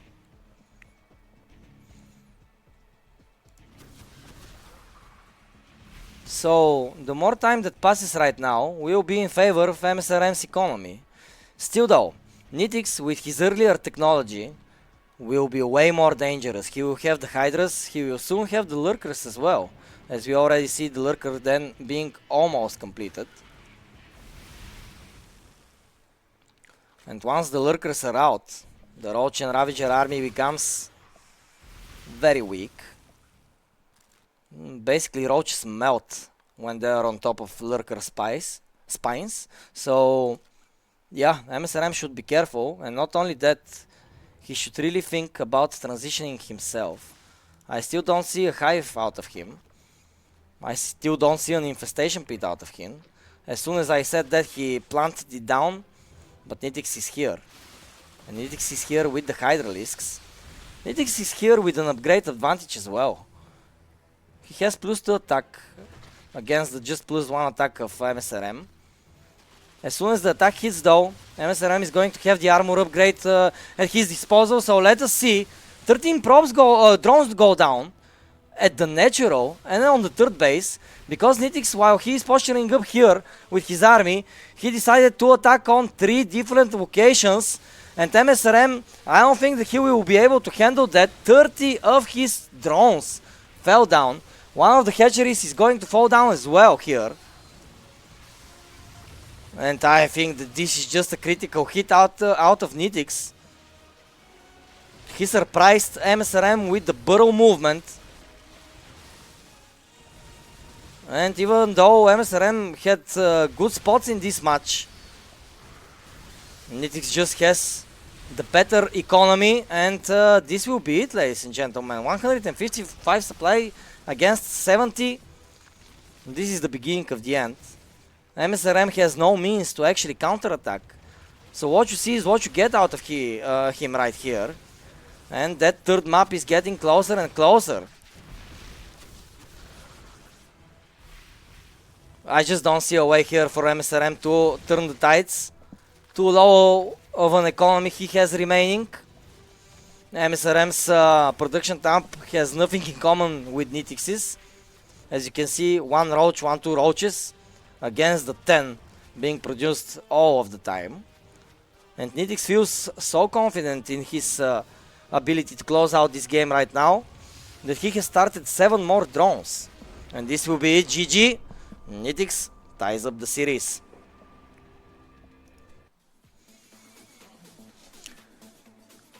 It was an interesting choice for MSRM to go for that Spire and not use it. Because I didn't see that Nitix is kind of forcing him not to use it, right? MSRM planted the Spire and then consciously decided to attack from a lower drone count. That attack didn't really do all that much, and Nitix, realizing that he is ahead in the drones and in the technology for some time now, just counterattacked. And in this moment, MSRM was building more drones, but already the army and upgrade advantage was on the side of Nitix, and we see that here there was absolutely no chance for the pink Zerg player to defend, and Nitix crushed him on King's Cove. Neon Violet Square is going to be the next map. I haven't seen this map in a long time. It used to be one of my favorites just because I really like the pink layout of it. It's very beautiful, but it's difficult to play, as it is a huge map and it has a huge open space area in the center where the battles can get crazy. I really hope that we are going to have a long game here, as the long games here on this map are usually pretty epic. Both of our players are ready to go, so ladies and gentlemen, are you ready to see map 3 between MSRM and Nitix to decide which player is going to go to the final of the bracket?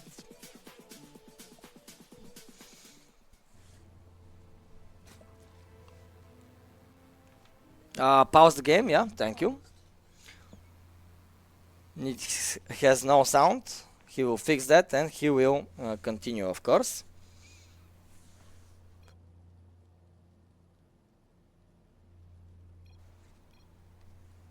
And we need to restart the lobby. It happens from time to time, you know. StarCraft 2 is how many years old? 14 years old. Sometimes it's a little bit buggy, but as soon as we restart the lobby, we are going to have everything fixed, I hope. And being so early in the game, doesn't matter just to remake it. So I will accept the invitation once more, and once the players are ready, we are going to jump into the action straight away.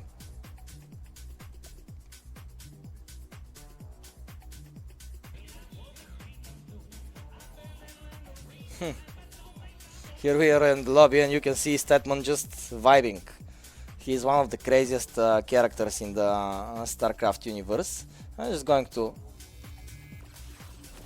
disable the mouse scroll, as it gets in the way sometimes. And yeah, we're just waiting for Nitix to resolve his issues. We can take a look at MSRM's profile, actually, to see what's going on here. Right now he is just slightly below 5k MMR, so he isn't in his glory MMR days right now. But if he keeps on practicing like he apparently is, I think that he will get there. We have the go-go. So ladies and gentlemen, in just a couple of seconds we are going to have the game on the way.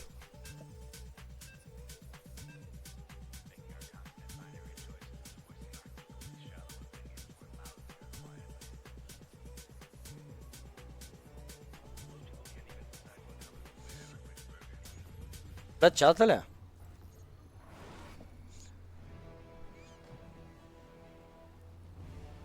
Alrighty, we are again on Neon Violet Square. We don't have any complaints about the sound, so we can get on with the game. In the top left side of it, we have Nitix, the blue Zerg, and in the bottom right side, we have MSRM, the pink Zerg. Both of them opting to do the extractor trick. And we are going to probably see mirror builds out of them right now.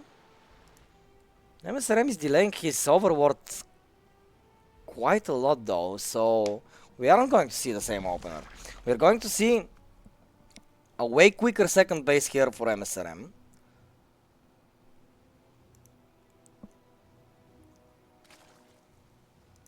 And several extractor tricks in order to balance his supply. Faster spawning pool, which will mean faster queens, which will mean faster queen ejects. But slower extractor means slower link speed, slower technology. And whenever I see openers like that, I always put the advantage to the standard player, right? As an opener to become the standard, it means it's the overall the best one out of them all. And I believe that we saw this deviation in our first game on the first map. But MSRM won either way. So it's nothing game deciding, is what I'm trying to say.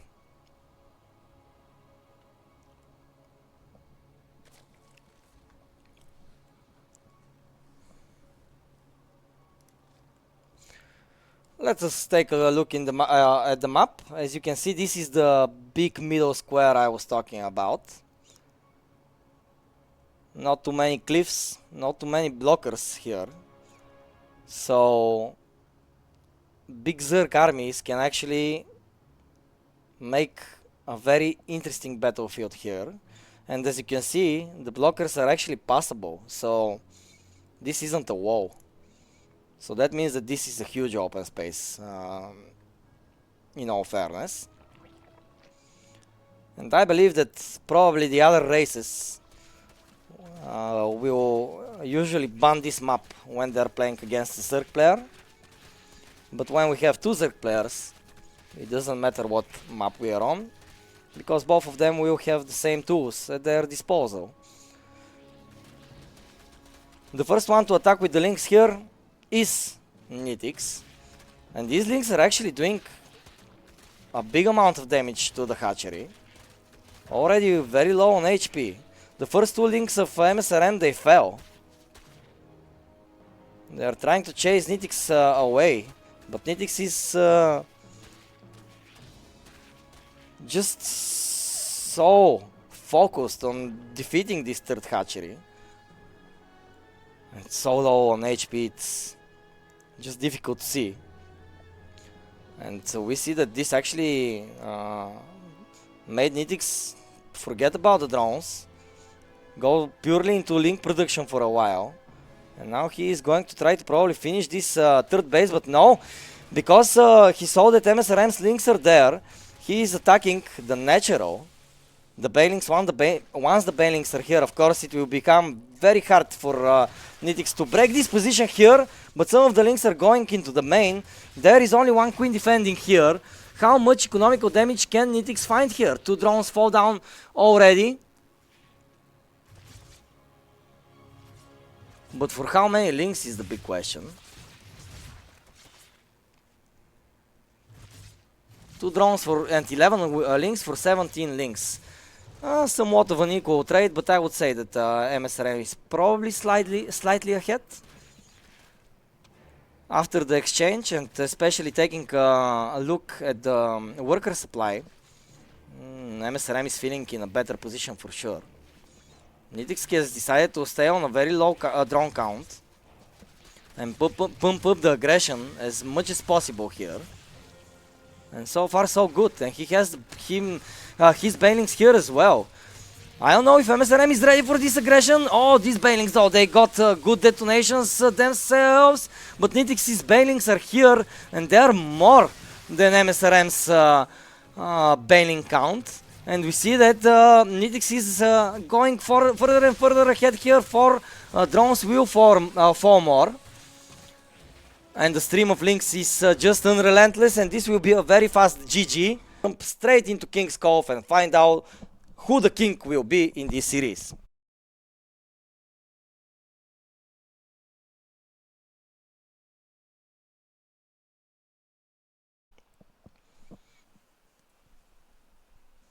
So,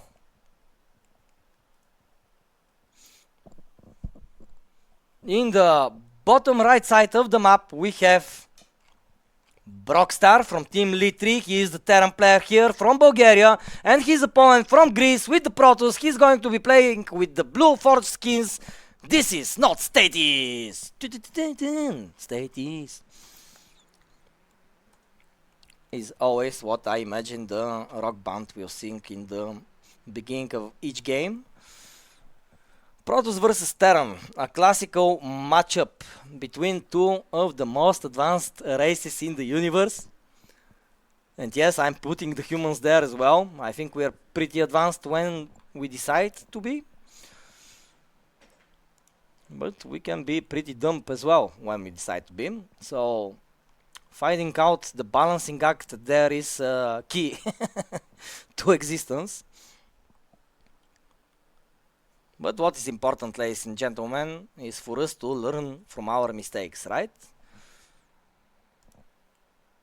Because when we accept our mistakes and failures as lessons, not as failures, then we are never a failure, always a student, right? And I really like this way of thinking.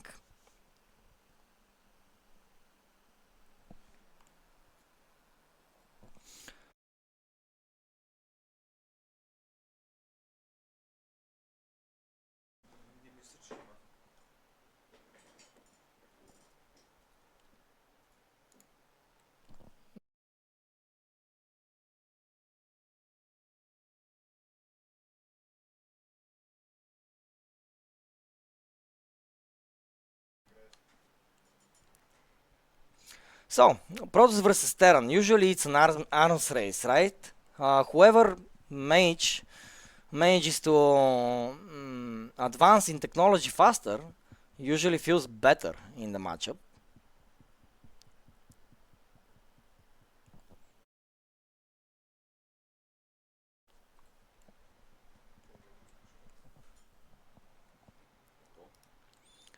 And I'm interested to see which technologies they opt to go for. As we see the first one being planted here, it is the Twilight Council. So the Twilight Council usually indicates Blink. And I think that Blink is the best opener to use when playing against a Terran player. It really gives you a lot of mobility. Stalkers can snipe Marines from further away as they have a greater shooting range than them. Of course, the Terran player can be very dangerous with, for example, mine drops, and we already see some mines here being produced by Brockstar. The Medivacs are going to come soon enough when, of course, the starport finishes, and we see actually a confirmation scan here from Brockstar in order to see whether or not the Twilight Council is producing something, because sometimes, as we already saw in one of the games, some of the players that opt to go early for the Twilight Council can also expand to the DT technology, and we already saw that that can be quite the nuisance to the opponent. So this scan was very important, but as I say that, after the blink, after the scan, we do see a DT shrine being planted down here, and we can already see that Not Status is actually a big fan of the cloaked ninjas, the Dark Templar, of course. And yeah, I understand it completely. They are invisible, they do a lot of damage, and they can turn into an Archon. What is there not to like about this tech? And I don't think this is going to get scouted soon either, because I see that Brockstar's Medivac is actually heading towards the natural expansion rather than the main base where the DT Shrine is located. So again, at least 2 maps in a row that I have seen from Statis, great positioning on the DT Shrine is what I want to say. And yeah, he's going to deflect the mine drop, losing just 3 probes. That's nothing, especially when you manage to kill the Medivac with all the mines inside.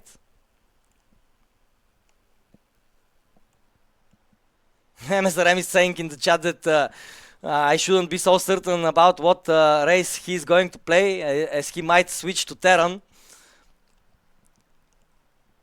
But Not Status looks strong enough, and I wouldn't recommend.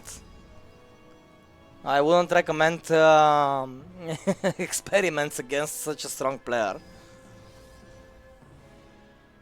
And he's already here. Not using the DTs so far. I don't see them anywhere on the map. Do we have one in production at least? No. Maybe now we will have several. Or maybe just the Blink Stalkers here will blink forward to the main base and try to snipe as many units as possible. Actually, great decision by Brockstar to go for the Raven. Ravens are key in this matchup, especially if you're going to face against DTs. But not only that, of course. Usually Terran players decide to go for the Raven. Yes, to feel safe against Dark Templar, but more importantly, to disable Colossi. And Colossi are coming, as we can see. Not Status is producing them right now.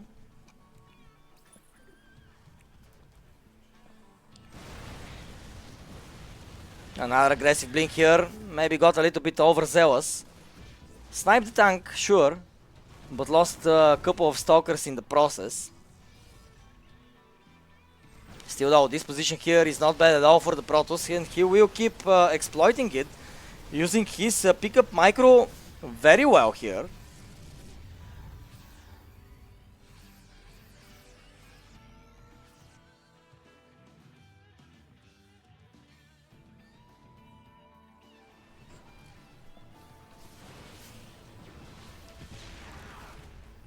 And behind this pressure, we can see that Stasis is expanding, is developing technology, developing the charge, researching +1 attack upgrades, And of course, researching the range of the Colossi attack. So far so good. Especially when you don't let the Terran walk out on the map. This is basically the best position a Protoss can be in. Protoss in the Protoss versus Terran matchups usually sometimes feel a little bit like a Zerg, because they are expecting the Terran to attack them, and a lot of the game relies on the first attack failing basically. So I can see some similarities when Terrans are playing both against Protoss or Zergs, and keeping them on their side of the map is just super important. And this is another thing why, another reason why Protoss players actually opt to go for the blink strategy, because they can monitor the army of the Terran very well by doing so.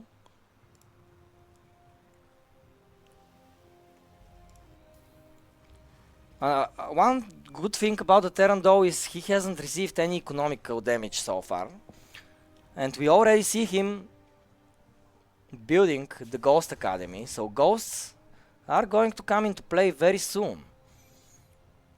And we all know that they are a menace no matter in which matchup they are used. Brockstar has a Viking here on location to defend against a potential War Prism. I think that this Viking is very well positioned here, trying to be as defended as possible here, the Terran is.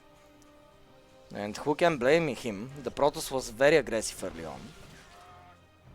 Great sense by Brockstar to scan here, as he needs to keep track of what the army composition of the Protoss is. And he sees 3 Colossi standing tall here on the Protoss side of the map.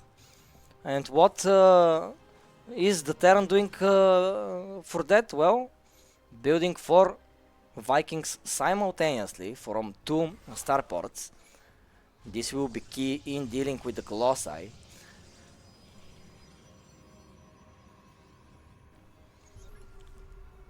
And usually, when Colossi fall, the splash damage of the Terran, the splash damage of the Protoss becomes very weak if you don't, of course, have enough disruptors in the game. Disruptors are being produced from 2 robotics facilities, so the longer the game progresses, the more they will become in numbers, and the danger will rise for the Terran player. But let's see now.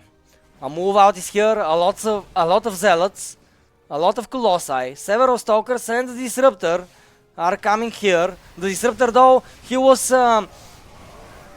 completely rendered useless, as we see the interference matrix being used here against the Colossi as well, but one of the Disruptors will shoot its shot, and we'll find a lot of damage here. Brockstar is with such a little army supply remaining that this base will surely fall. Yes, the Colossi fell, but the Disruptors are here, the Archons are here, the Blink is aggressive, and this will be GG, not...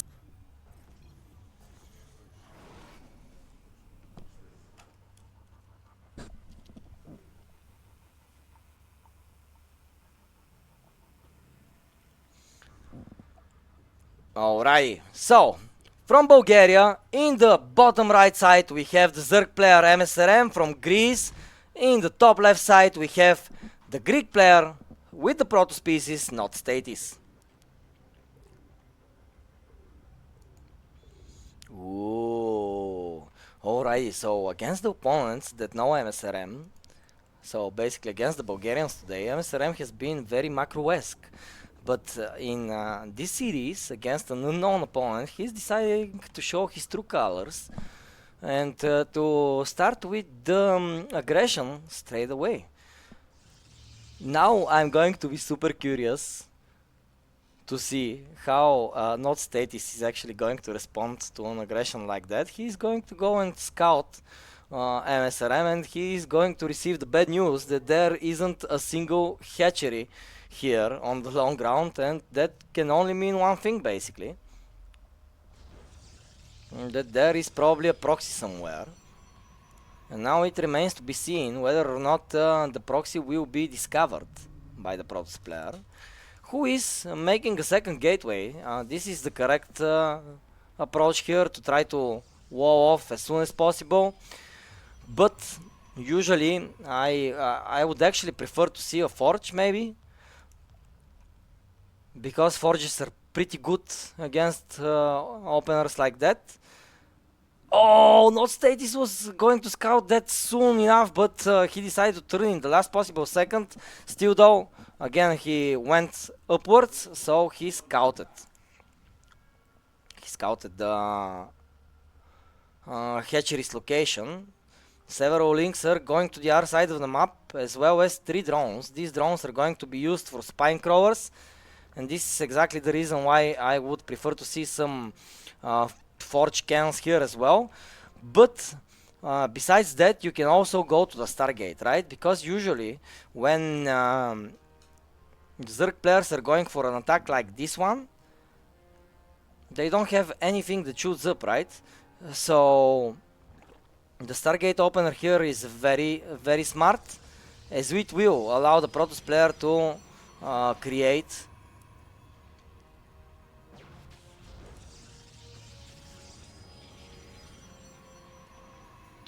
a Void Ray. This Overlord got dangerously low on HP while trying to find the perfect blind spot, and the Void Ray should come here shortly, as soon as we have 250 minerals on our hands. Yeah, there it is. Several shield batteries being added, and let's see how the Protoss will handle the defense here. So far I really like his position, in all honesty. But as soon as the queen count gets a little bit higher, then I'm going to wonder if his position is all that great. I wouldn't mind seeing here... Oh, I won't mind seeing here a Spore Crawler as well. The links get in. The first gateway will fall. That means more surface area for the Spine Crawlers to move forward. The Void Ray will show itself here, but straight away the queen will poke at it. Of course, the second queen on the way. The links are inside of the territory here for the Protoss, and the second gateway will actually fall. The shield batteries are actually out of energy, so the Void Ray needs to be very, very careful right now. And so far so good out of the Zerg. He's pushing further and further ahead. Not Status is starting up a second cybernetic score, but he needs gateways in order to produce some army units. Now he can only make Void Rays, and he already has 2 of them. He's making the 3rd one. So as far as Void Ray count go, this isn't bad at all. But soon Spore Crawlers will be starting to come. More and more queens will be here. Higher and higher energy in the queens as well. That means that they can be healing themselves if necessary. And not only that, even if MSRM decides to stop the aggression right here, right now, he will actually have the opportunity to expand earlier than his opponent, who is smartly going to research the +1 air weapon upgrade. I think this is a smart play out of the Zerg player, the Protoss player. Right now he cannot produce basically anything other than that, so why not use your buildings while you have them, right? The 3 Void Rays will chase down the Overlords here, but they need to be very careful. As you can see, more queens, more damage on the Voids. And this energy here isn't limitless, especially when the Chrono Boost is being used so much. The final spine though will fall, but 4 queens will be more than enough here.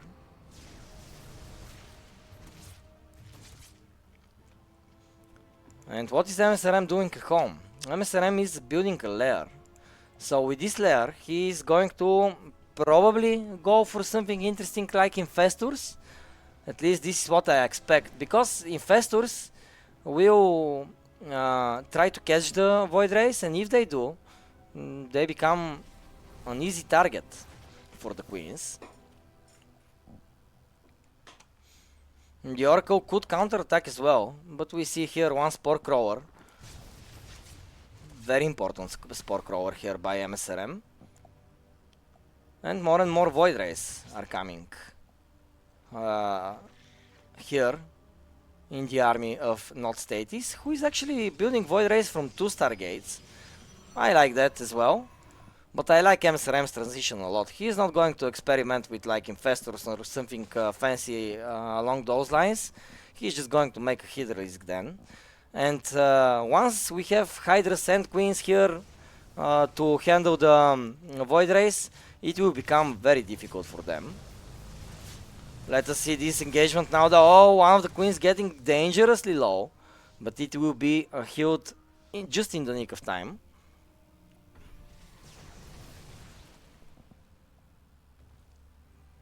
Still though, how many Void Rays are that? 4 Void Rays. 4 Void Rays and an Oracle. 6 Void Rays right now. One of them will fall, but the only 3 Queens remaining. And the anti-air here for MSRM is dwindling. Hydras are popping out one by one, which is not great. It's actually terrible. And the 5 Void Rays remaining here by Not Statis are actually going to repel the rush. Wow. Now how do you transition out of that as MSRM? You don't have a second base. You don't have enough Hydras. You don't have enough Overlords as well. He just spent half of his resources in order to free up supply. And now he will fire up some Hydras, yes, but it's just not going to be enough against all of these Void Rays. And Not Statis is not going to build anything out of his gateways or robotics facilities or something like that. He's going straight away into the Fleet Beacon technology.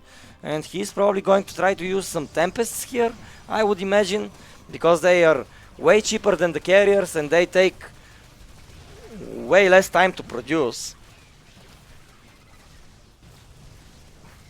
So carriers here are probably not going to be the best choice, but carriers are going to be chosen by Not Statis. In the meantime, MSRM expanding as well. Second base on the way.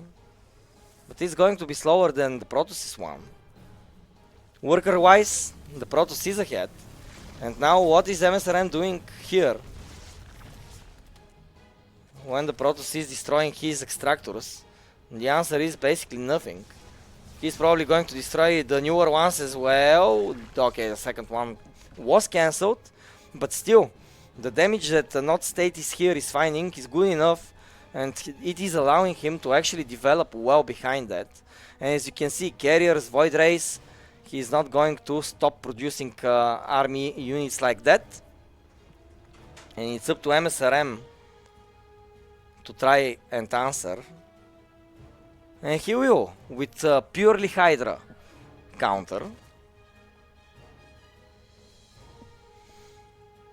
The more the Hydras, the merrier, right? Void Rays aren't the best against them. But Hydras, they need to protect each other, not fall like that. In a straight up direct engagement, the Hydralisks will win. But as you can see, Not Statis is using his positioning very well. Just flying here on the edge of the Zerg's base, trying to snipe a unit here, a unit there, without losing a unit himself in the process. And behind that, he's just stacking up on carriers. Where are they? They're hidden here. He doesn't want to reveal them just yet. And MSRM, yeah, he has no idea what is going on the Protoss side of the map. So he doesn't know what kind of composition he should counter. But so far he is seeing only Void Rays, right? So he's like, okay, if I see only Void Rays, then I'm just going to make Hydras. Out of a very low drone count, of course, but still. He has enough to produce some army. The carriers are taking the long way around the map. And they're probably going to try to do a 2-punch combo here. With the Void Rays on the left. And the carriers from the north. Third base being attempted here by MSRM, but will it be able to get online on time? The first two carriers are here. MSRM needs to pull his Hydras back to defend, and this opens up the third base location to be destroyed. It's a good thing that MSRM actually managed to escape it this time around instead of losing it. And we already see that State is having the map control here with the Voids and the carriers. He is going to go for a third base, and MSRM cannot allow that to happen because his third base is way slower, and he needs to find some counter damage, because if he keeps on losing units like that, he's just going to find himself in an unwinnable situation.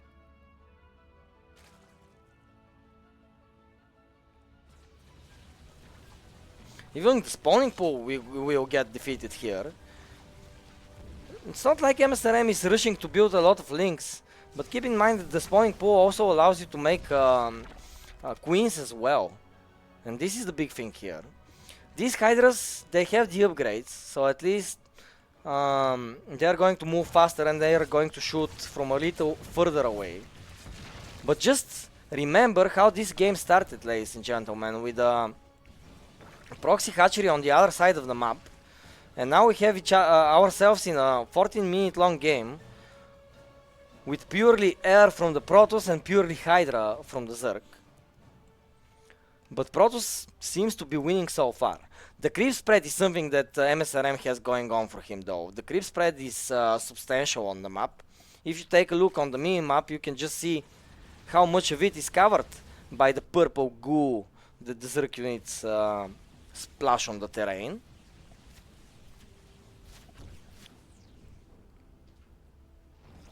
And again, the carriers are attacking the main, the Void Rays are attacking the third. And this is just crippling MSRM. He cannot mine, he cannot make anything other than Hydras. He cannot expand in a technological sense. He cannot even produce upgrades for his Hydralisk. He doesn't have the evolution chamber. In the same time though, already +3 is being chrome boosted here by not Statis, and his army looks super scary. These are 8 carriers and 6 Void Rays against 27 Hydralisks. So who will win this engagement? The Hydralisks are here. They're going to try to take out as many of the Void Rays as possible, but the Interceptors here, they're too great in number, and this will be GG. MSRM will have to tap out, and not Statis will secure the lead here in the lower bracket final, and will find himself in on a match point on the second map. So very well played by him. He managed to show us a spirit of strength, and he withstood the attacks that MSRM threw at him. Early on, great decisions to build the Void Rays. I think that it was super smart also to go to the second Stargate as opposed to a ground army. And we saw that, yes, it took a while, but MSRM was eventually defeated. And now he needs to show his best play here on King's Cove, which is going to be our second map of the series. What type of play will MSRM choose to go with? Will he again go for the proxy, or will he decide to do something more standard? We have confirmation to go from both players, so we will find out the answer to this question in just a short amount of time. But the Greek player though, very nice surprise here in this circuit. For me, he is the highlight so far. But Nitix also, with his in his debut in the system, he's already on the final, so yeah, great debuts basically in today's games.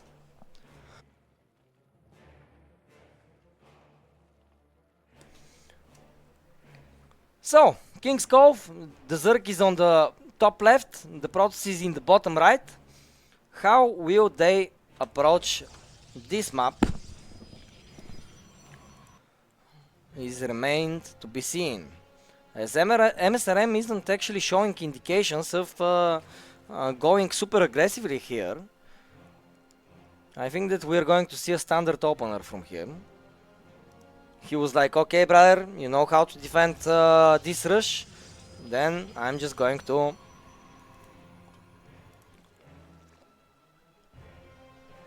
try and play standard and see how you are in a long macro game. Not status though, he must be feeling the confidence boost here.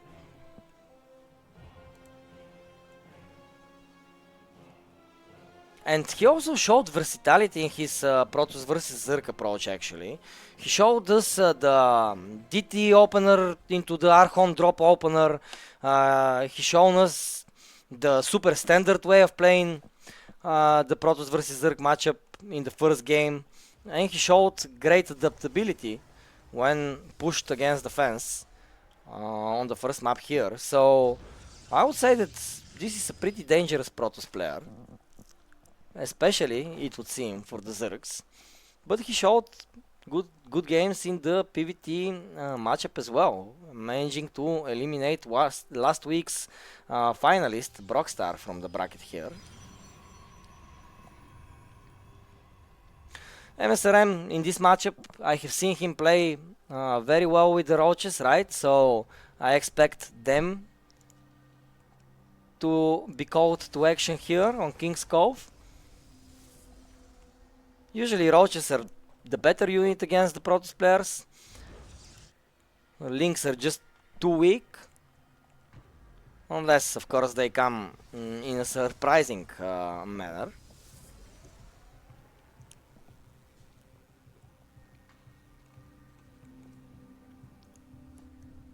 And I want to welcome all of you that are tuning in right now to the channel. Guys, I see that we are getting more and more, so I want to thank you all for being here and for supporting our initiative to open up a Balkan region circuit in order to give the Balkan players a platform to train for and to develop their skill set through. And why no? To become competitors on the big international stages because of all of this experience. Basically, this is the perfect scenario. But either way, no matter what happens, we're just happy to have the games today. First two devs are coming here, but they're just going to scout. I doubt that this shade will finish. Yeah, that is correct. Usually, early on, if you don't find an opportunity to snipe something with the adepts, you just shade to see how many drones the Zerg player has. And this time around, MSRM decided to go for more links instead of workers, and this is why we saw the adepts being recalled. But actually not Statis doesn't realize that there might be a drop here, and he sees it very late. Yes, we have an Oracle here, a second one on the way, but that doesn't mean that the links aren't going to find enough damage here. And actually they're going to come safely into the drop awards because there is nothing to shoot up right now. A Void Ray is being called to action right... I was going to say right after the second Oracle, but actually the Protoss player decided to cancel his Oracle and to call the Void Ray instead. Interesting decision. Behind that, third base from the Zerg player, a bit more drones, and the Hydralisk then. So a weird game we have on our hands, guys. A drop with the links into Hydras. Now the Oracle will come. We'll try to snipe as many drones here as possible before the Spore Crawler is online. Two will fall down. At the same time, the Void Ray deals very well with the Lynx, who will try to find their way through the mineral line on the natural expansion, but 3 Lynx remaining, easy work for the Void Ray and the Adepts. And the drop award now needs to run for his life. So far so good, basically, for the Protoss. He's playing standardly, and he is defending very well.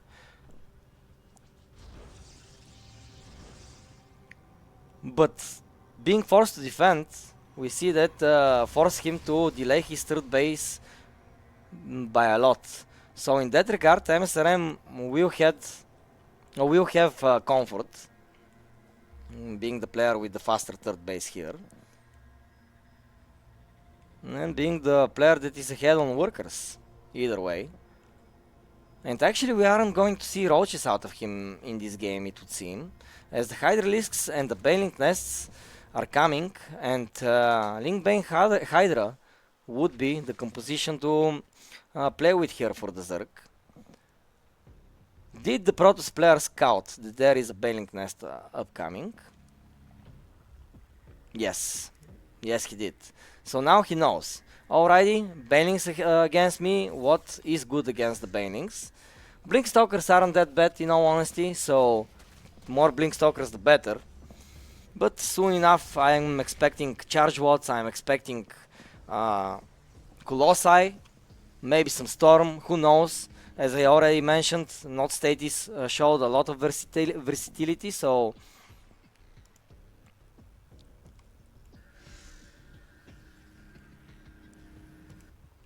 I cannot predict, just based on the things I'm seeing right now, what technology he will use in order to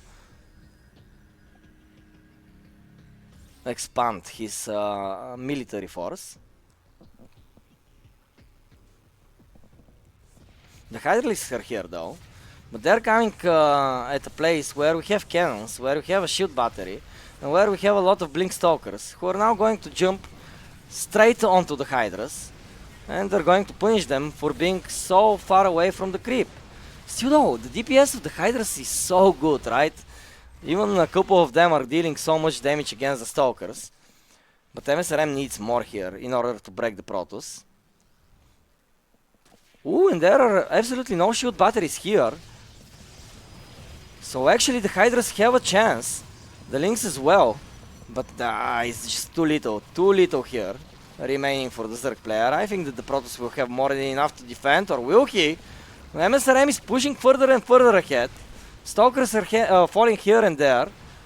But finally, the Zerg will be pushed back completely. Or so it would seem. More and more Hydras are streaming this way. MSRM with one of the weirdest pushes I have seen in a long time. Just pure Hydra pushing to the other side of the map.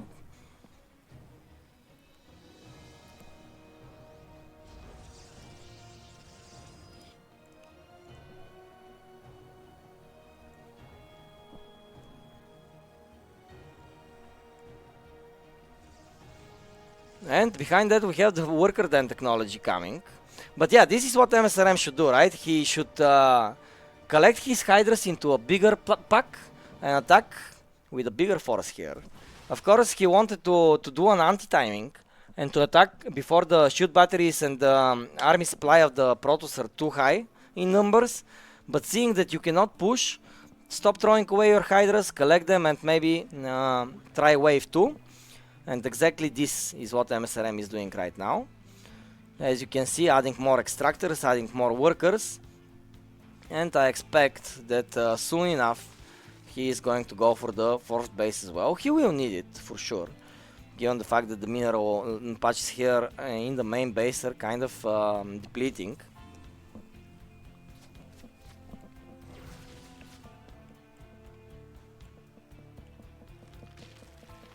One thing that is good against the Stalkers apparently are the Hydras. And here on the high ground, MSRM can morph them into lurkers without revealing the technology to the Protoss player. So this will come as a surprise. And do we have any observers? We don't have any observers here, guys. We don't even have a robotics facility, I believe. Yeah. What about an oracle? No, not an oracle as well. So far, absolutely no detection here for the Protoss. Besides these 3 photon cannons, but this is a static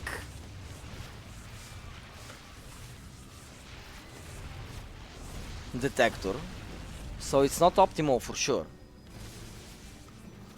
And MSRM can actually slowly start bringing his workers here, as he is about to defeat the last detector here, and now the workers can push in without any obstruction. And we see that the Protoss is forced to evacuate this building. The third base is occupied and is going to fall down. Finally an Oracle is here. And the Protoss will put all of his forces here to defend. Will they be enough though? 2 workers remain. And I don't think that the last one is actually being revealed. So yeah, the Zerg will actually push a little bit more here. But with the second Oracle on the way, it's going to become more difficult for them to engage like that.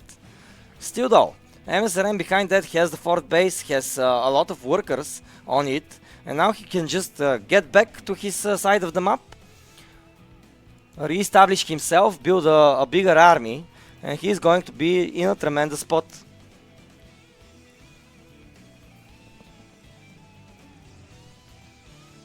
The infestation pit is coming here from MSRM, and yeah, exactly, he's doing exactly what I said.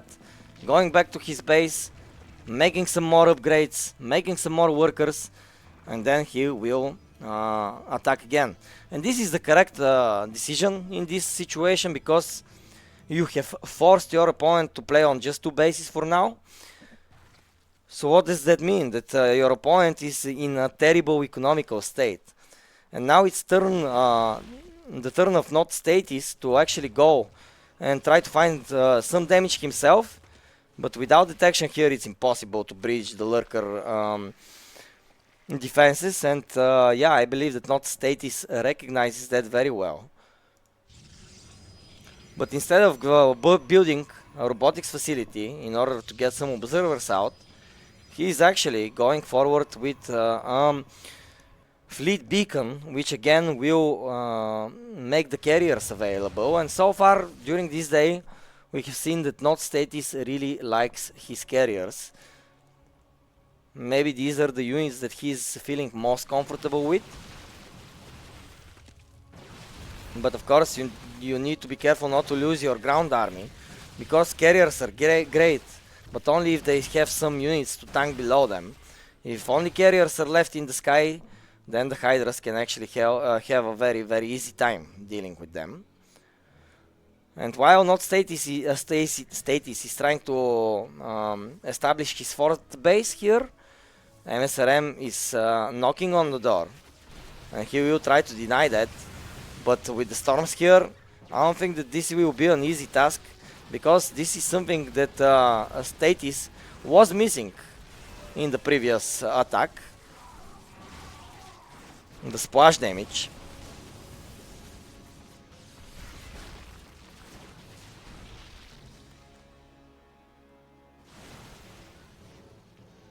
Three Hydralisks are going to the 3rd base location, and they're going to try to distract the Protoss a little bit, but they won't. The Protoss has more than enough army here to withstand such a low potential attack. I think that this was more of a distraction rather than anything else. The storms were beautiful here, but one storm, as you can see, doesn't kill a worker. You need way more than that. A revelation has been used, but this is the last revelation remaining right now for the Protoss, as he doesn't have any more energy here on the Oracle. I think that this Stasis trap actually helped MSRM, because his Hydras were going to fall to that storm, but only Stalkers remaining here for Status to defend. The workers are again underground, and this 4th base location will fall. MSRM taking a huge lead here on minute 15 of game number 2 between them. And it seems like he is close to equalizing the score. But finally, the observers are here, so the consistent mobile detection is going to be at hand. 17 probes though falling down is nothing to laugh at. Of course, if you're the Protoss player, if you're the Zerg player, you're very very happy with this damage you have found so far. But the character that this Protoss player is showing is impressive. Even when he's so close to being defeated, he's always trying his best to stay in the game, to defend as much as possible, and so far I would say so good.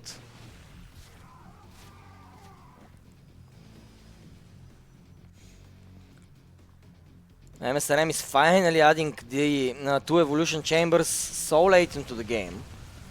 But so far all of his resources have been used to call upon an army. And to of course develop technology. As we already have the hive, that means that the worker upgrades are going to come into play soon as well. Just now we finished the quick burrow unburrow upgrade of the worker, which will help it tremendously, especially when repositioning.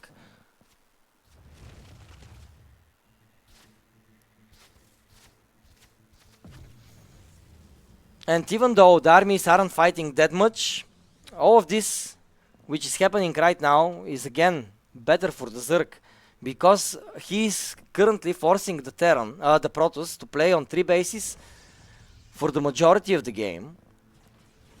And 3 bases are just not enough in the long run. You need to expand, and the only player on the map right now to expand is actually MSRM, as you can already see. He has the base on the 12 o'clock location.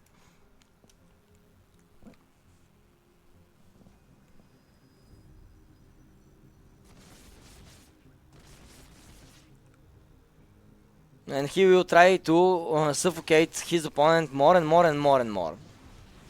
Vipers are finally going to come here into play as well. They're going to be key, especially against the carrier tech.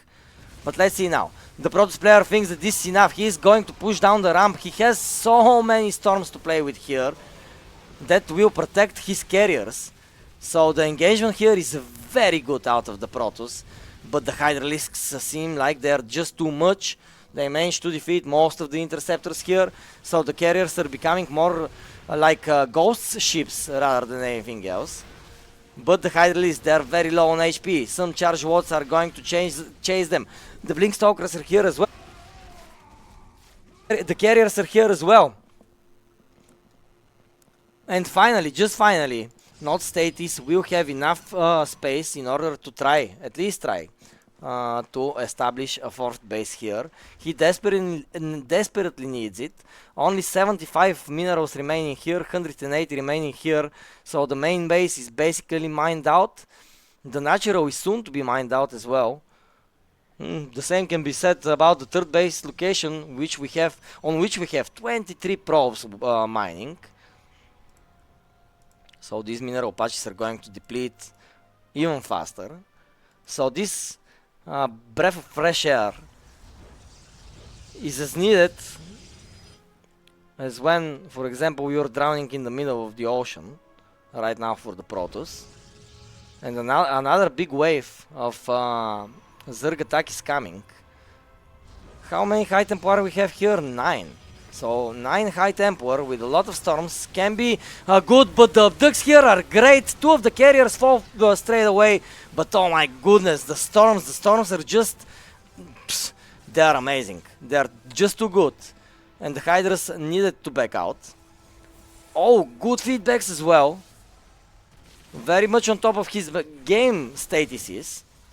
MSRM is trying to push, but he needs to be very careful, because an overextension here could lead into a devastating counterattack.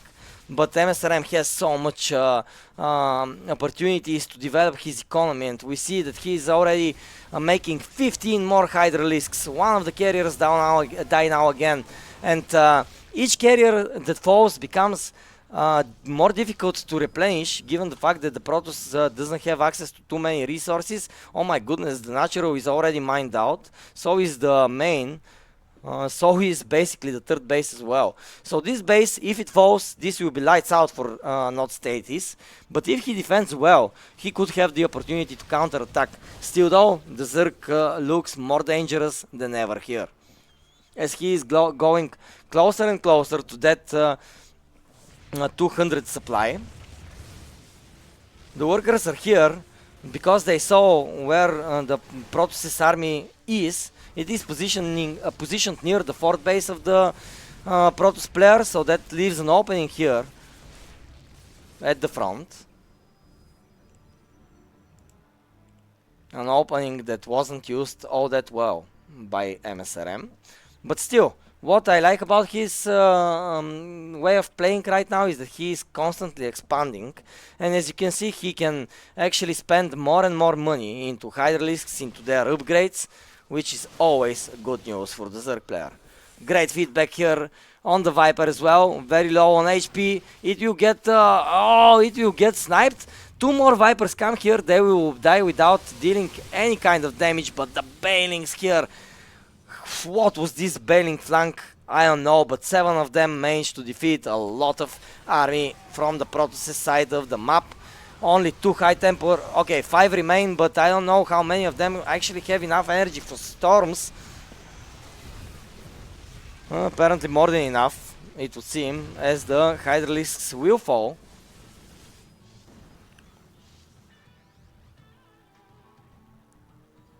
It's a bit of a push and pull struggle here. But MSRM is just in the better spot overall. Valgaf88, thank you so much for the supportive comment. Thank you for being here and the part of our stream. I don't know if you follow our channel, but you can follow it, of course, to stay updated when we are live. And now what is the win condition here for MSRM? Again, he needs to gather a big army, as his opponent just doesn't have the money to keep up with MSRM. So now I would recommend to the Pink Zerg to just get ahead to 200 supply and try to move the Protoss player. Basically, this is a win condition for him, or to of course kill all of these high tempers, which are feeling very safe behind their storms. I would imagine that these links are going to turn into Banelings, that's exactly right. And they're going to rush towards the building here or towards the High Templar. It's interesting to see whether or not MSRM can actually attack with the Banelings and the Lurkers at the same time, forcing the High Templar into a sandwich.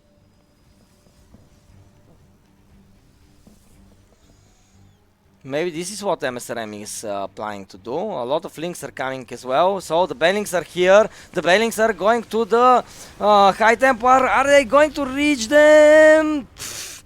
Some of them are very low on HP, but that doesn't mean that they don't have energy to put storms with. So again, not the best play here by MSRM, but these subducts were just crazy. All of the High Templar, they got destroyed, and now the splash damage is non-existent here, and the Hydralisks can finally roam free. The Archons, they are very good at tanking, they are very good against bio units, but just 2 Archons aren't going to be enough. More and more Vipers are here, and this will be GG. MSRM will tie up the series after a very strong display of Zerg versus Protoss here on King's Cove.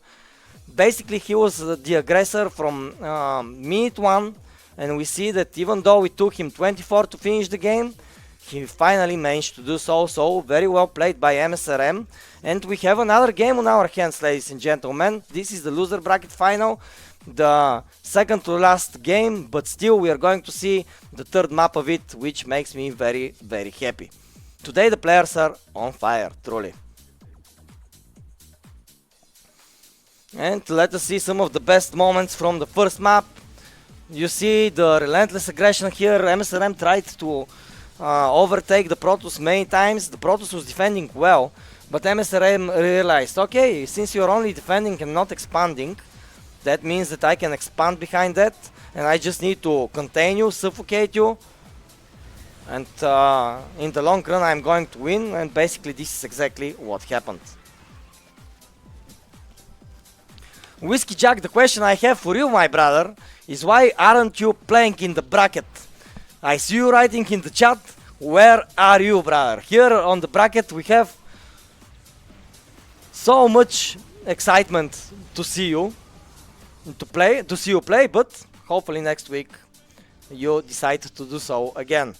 Alrighty, so we saw some of the best moments from last map. Now it's time to jump into our third map of the series, the last one, and it is going to be the Ley Lines map. So let's get ready to jump to it and see who will close out the series. Will that be the Bulgarian or will that be the Greek?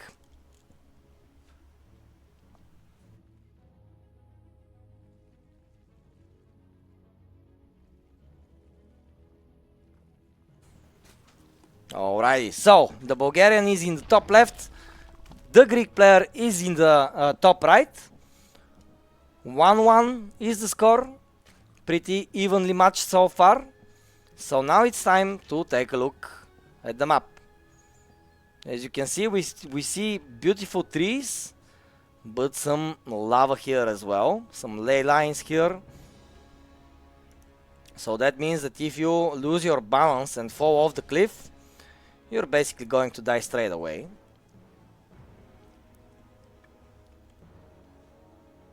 Unless you have some kind of a lava resistant skin or something like that, but I don't believe that the Zerg units have evolved all that much in order to achieve that.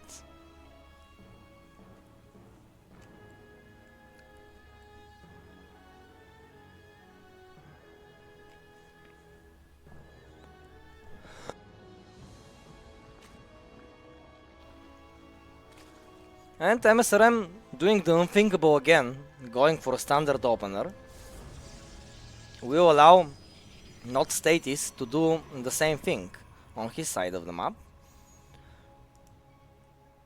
This seems like a big map, big rush distance between the two naturals, and a lot of dead airspace. So I actually would assume that Mutalisks here are going to be a great choice for the Zerg players.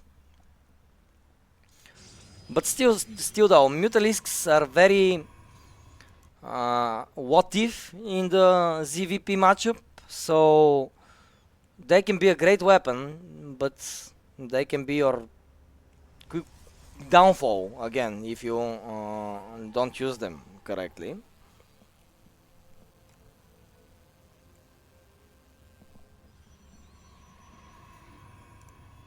And I see that some of you in the chat have had a pretty wild Friday night,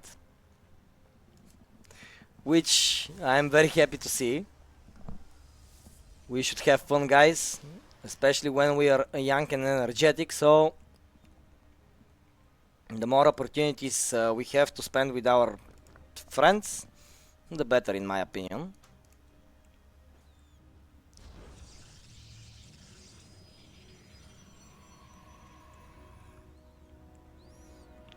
And another deviation in the Protoss' style of play, he's not going to open with the Stargate, he's going to open with the robotics facility. MSRM sees that straight away. How is he going to respond to that? He needs to see what the first unit is going to be produced from here, and that is going to be an observer actually.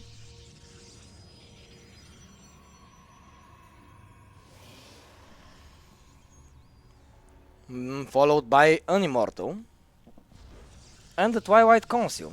Did MSRM see the Twilight Council? Yes, he did. So now the Zerg will throw down the Roach Warren, will drone up a little bit more, and will try to have enough roaches to defend against whatever the Protoss player is thinking about throwing at him. I'm curious to see what the Twilight is for. Is it for charge? Or is it for a DT shrine maybe? So far, not a single upgrade has been started from the Twilight Council. So I would imagine it would be a technological transition, and so it is. But instead of a Dark Shrine, we are seeing an interesting Templar Archives building. So if I have to guess what the attack here is going to be from Not Status, I believe that it's going to be several Immortals together with several Archons and the Dream. Basically, a timing attack is what Not Status is gearing towards for. Towards to. Excuse my grammar. English gets a little bit rusty during the week, of course, since I'm talking only in Bulgarian most of the time. But the more streams we have, the better it will get, so bear with me.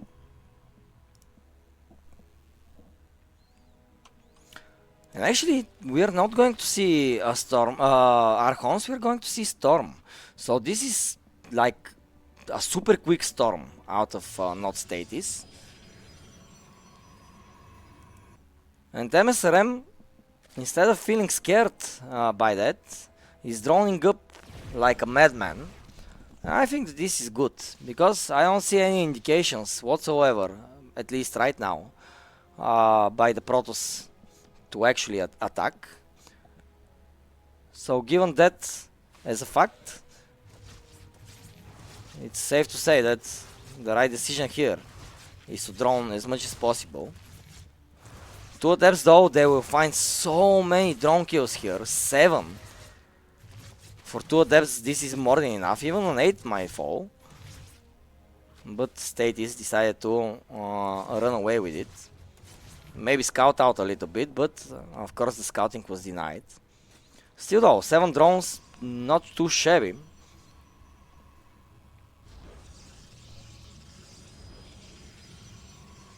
A way more passive approach here by Not Status than I imagined.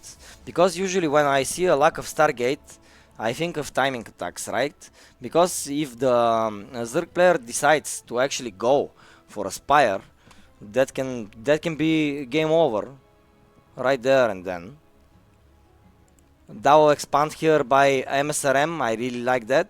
But I like that Status is actually thinking about that, and he's going to be scouting the potential next base locations. He didn't get the opportunity to see this one though, so now he might be confused about the number of bases that MSRM actually has. How many mortals? 5 already on the battlefield. Charge is coming, more gateways are being added, so slowly but surely Status is feeling stronger and stronger, and I believe that in just a little bit he might actually decide to move out. And why shouldn't he? 2 more Immortals are on the way, a lot of High Templar. It's almost purely Immortal High Templar army composition, which we don't see all that often, in all honesty, but I really like it.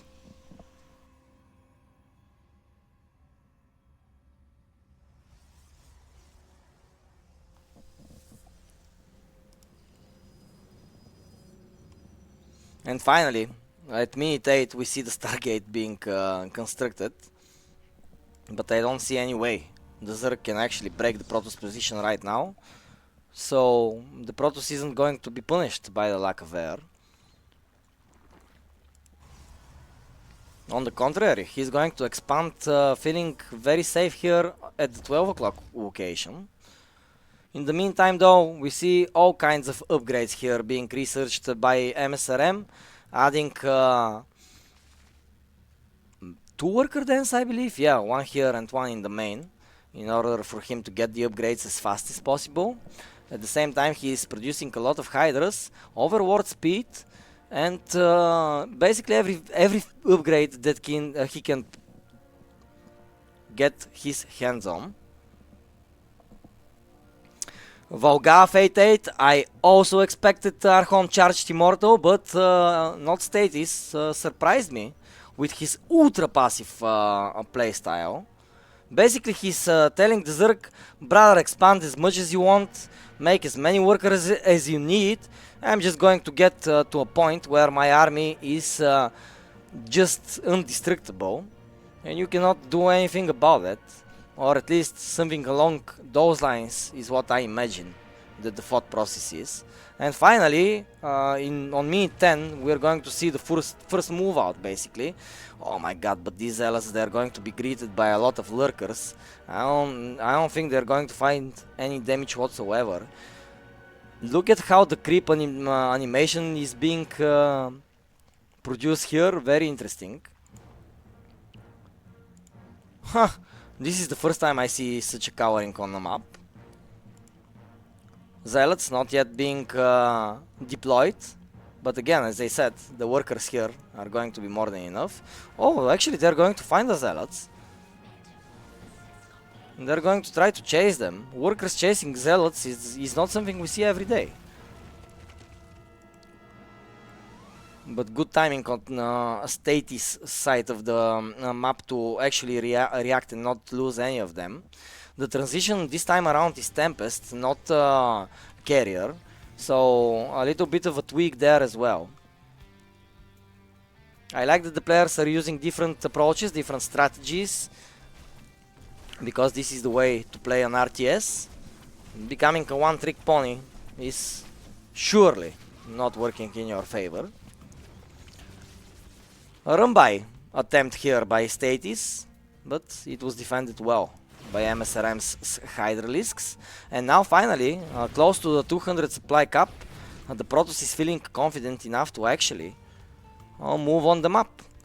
But MSRM, I believe that instead of defending, he is going to counter-attack.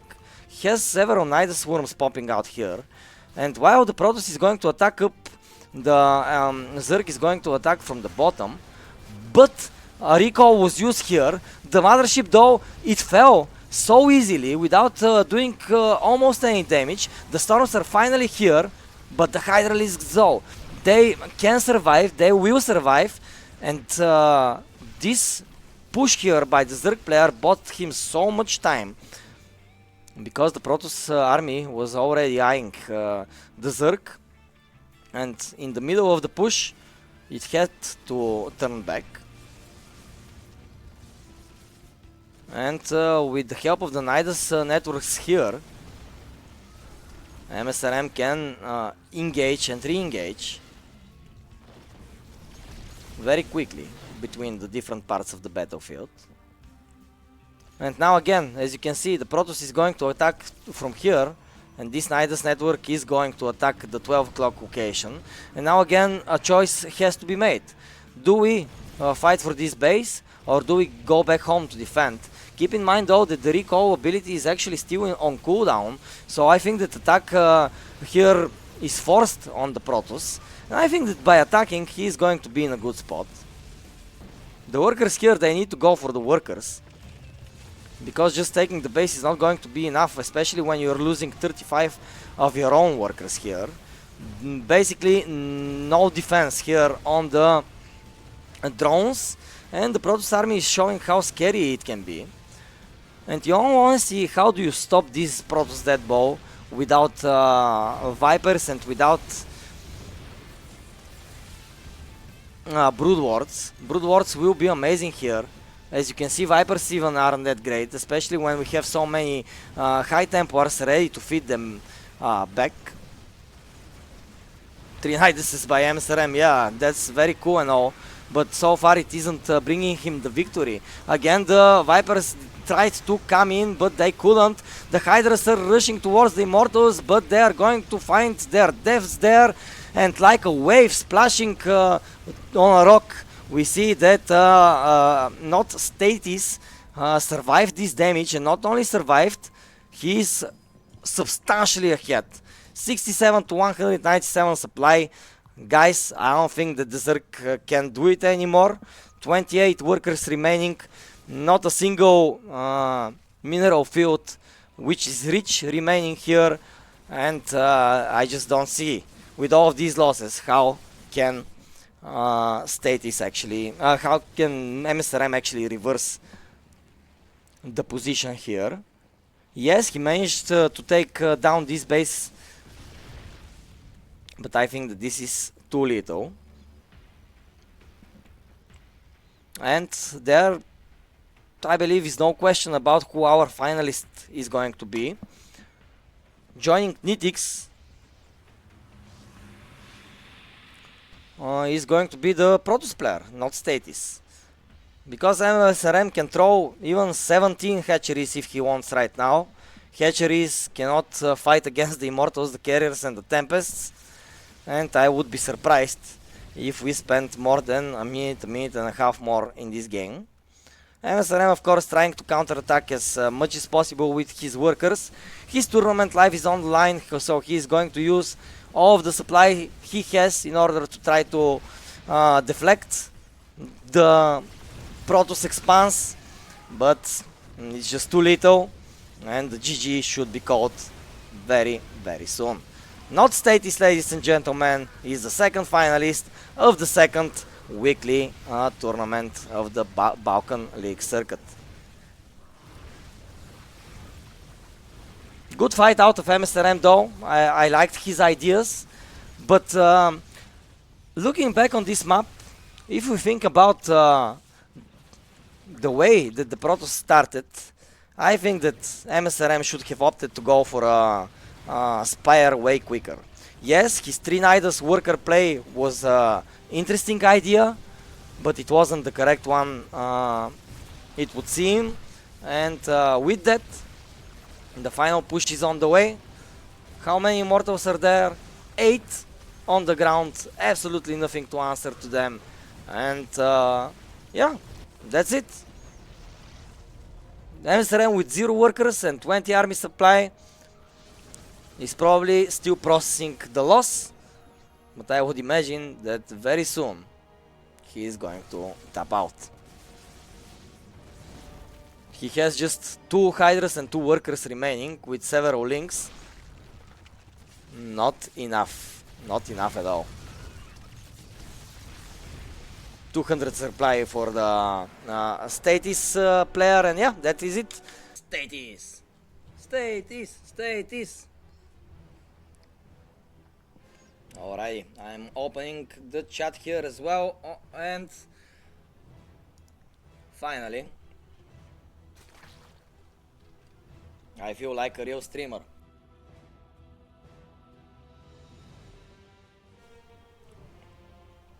Oh, Pi, my brother, my beautiful brother. I'm so happy to see you here in the chat.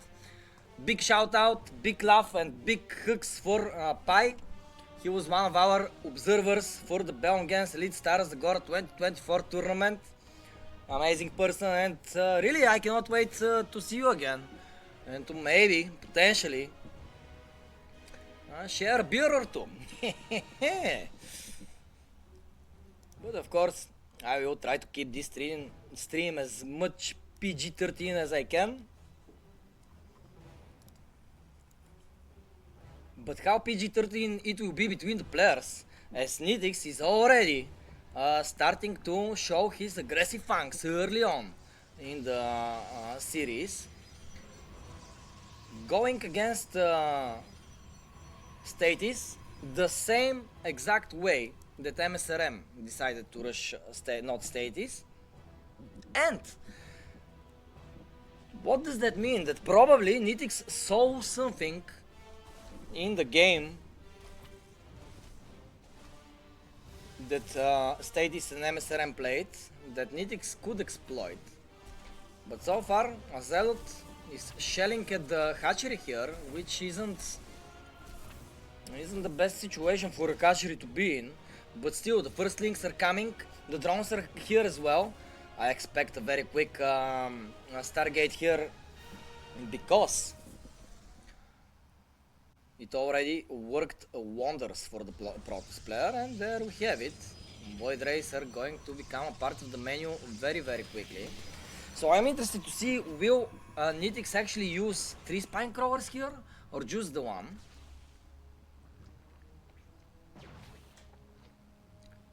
Three it is then.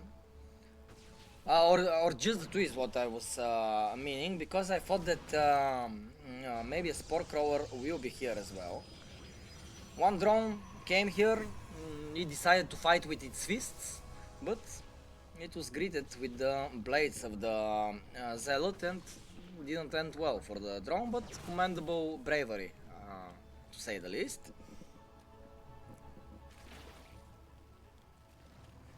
The queen is here, the spines are here, and now the attack can commence, but the Void Ray is already being chrono boosted out. So how much damage can actually Nitix find here until the Void Rays become an overwhelming amount?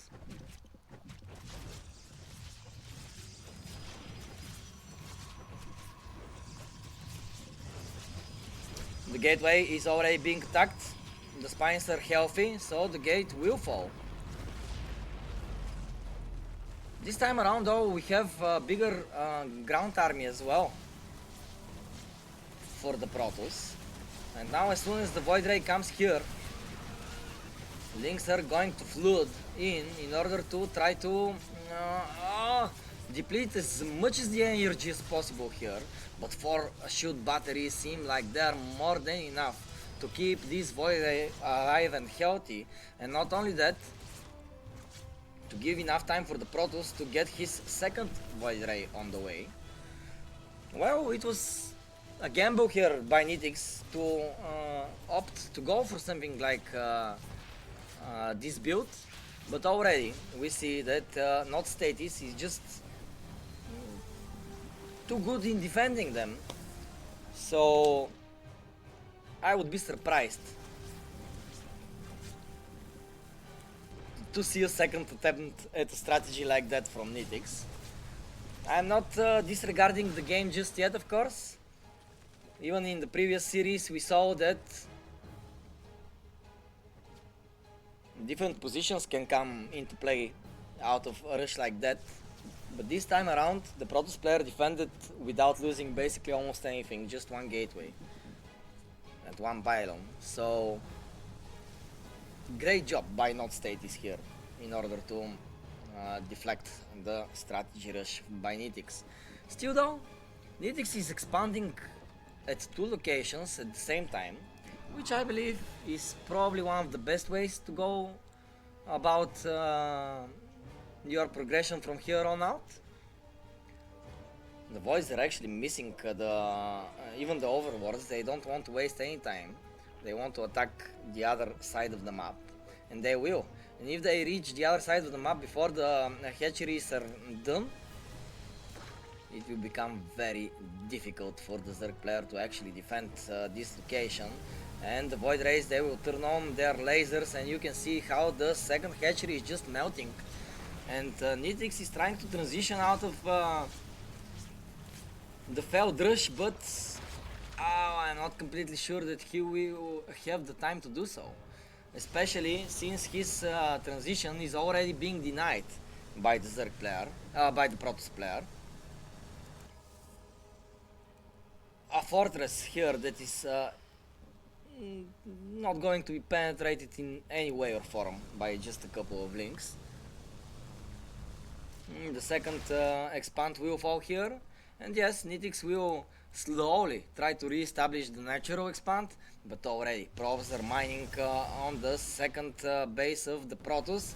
31 to 23 workers, amazing position the Protoss is in, and now he is going to deny this base even further by forcing Nitix to cancel it. And again, fleet beacon transition, air attack upgrades, and Status is just saying, brothers, don't try to rush me anymore. So he is trying to make a statement to all the Zerg players that are watching now, and that could be his potential next opponents. And I would be surprised if we stay in this game for all too long. This is it, GG. Not Status will take the lead. And not only that, he will take him up out of Nitix, and in their first series he couldn't manage to do so. So already he's showing how quickly he can pick up the pace and we see that this player is very difficult. Of course, Nitix given the opportunity to play a little bit of a longer series here, a best of 5, he decided to go for a little bit weirder himself, right? So he attacked with the proxy hatchery, he tried to make it work, he tried to make what MSRM couldn't make work, right? So try and failure, but it's a cheesy build that was defended, and Nitix shouldn't feel too bad about his scoreline right now. Maybe what he needs to do is just fall back on his comfortable macro approach and try to overwhelm the Protoss player in a little bit of the later stages of the game, so to say.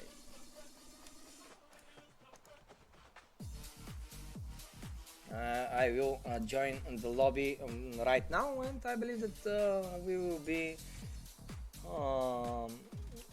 very soon into the game.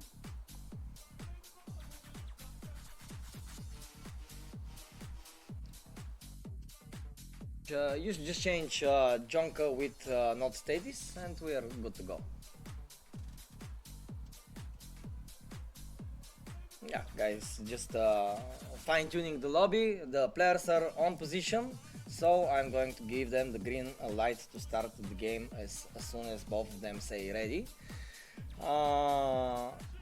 Amygdala is going to be the next map, so let's see what it brings us. So yeah, let's start the game and just not waste any more time blabbering about theory crafting and see in action what is going to happen. So 1-0 lead for the Protoss here. The Greek is feeling comfortable, he's feeling on a roll, he is actually on a roll, defeating Brockstar and MSRM in his past 2 games, so now he's aiming towards probably the highest MMR Bulgarian in the face of Nitix. But Nitix is the highest MMR Bulgarian for a reason, and I don't think that he is going to make it easy for his opponent. And talking about the Zerg player, he is here in the top right side, the Protoss is in the bottom left. They are going to be playing with the classic blue versus red skins.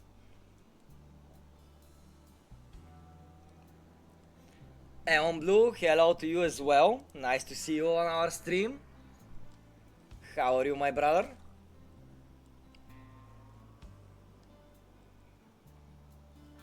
What's the weather like around Europe, you can tell me, because you probably missed the beginning of the stream, but I said that here in Bulgaria, at least in Sofia, it's snowing. So yeah, what is it like there at your places, wherever you are? Is what I'm curious to hear. And Nitix though, he is going to send another probe here, a drone here, which actually state is Soul. But he has a second hatchery here as well. So is this drone coming here to hatch block? Yep, I believe it is. And it will. It will hatch block, and now the Protoss needs to react. And he needs to start pulling down probes, because just one Zealot isn't going to be enough. Maybe 3-4 probes more to get the total to 5-6 will be good enough. But this type of strategy, what does it do? Yes, you delay the spawning pool and the extractor a little bit, but you're trying to delay the second base of the Protoss as much as possible. It's a little bit like, for example, when you're playing a Terran and you go and build an engineering bay where the Protoss is planning to put his second base at, in order to delay him by doing so. And as you can see, for all of this effort, Nitix just lost 75 minerals basically, and a drone. But as you can see, his base is already up and running, and the Protoss is just now starting his.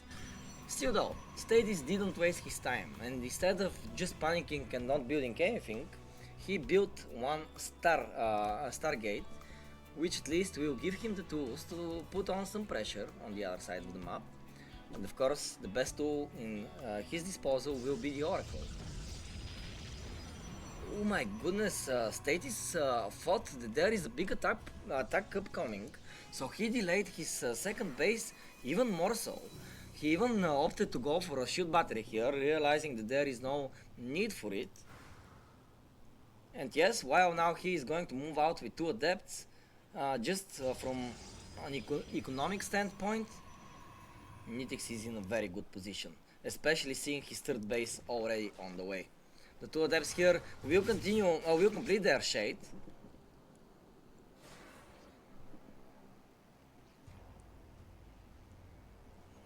But they're not going to be in danger. Unless they finish their shade here, which they will. But 2 queens and several links should be enough to handle this pressure. What is important for the Zerg right now is to not lose any drones. But the adepts are very annoying to play against. I have never seen another RTS with a unit like this one. It's so interesting, right? You send your astral body forward, and while it travels, you can still use your physical body for attacks, and you can teleport to your astral body or decide to stay where you are. And this makes it very, very difficult for the opposing player to actually react. And now the Oracle is coming here, and he's going to find several drones in transition. And in total, 8 of them are going to fall. So this is not a good spot that Nitix is in after the first attacks of the Protoss player. The Oracle will receive a lot of damage, but 5 kills so far is very, very good, and the second Oracle is joining his teammate in order to become even more potent when sniping the drones. No snow in Germany so far. I hope that it can rain a little bit, at least during Christmas time, because the holidays are way more cheerful when there is some snow.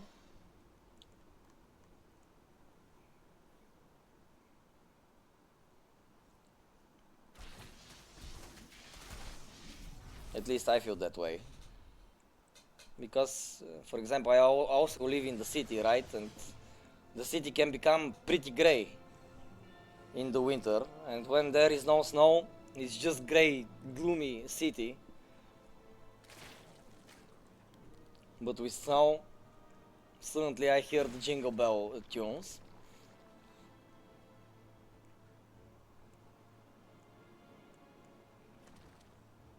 Nitix, on the other hand though, the music in his ears is just make drones as much as possible. And so far he is following the beat on point. But the Protoss player, he is gearing up for attack, it would seem, because I see a War Prism in production.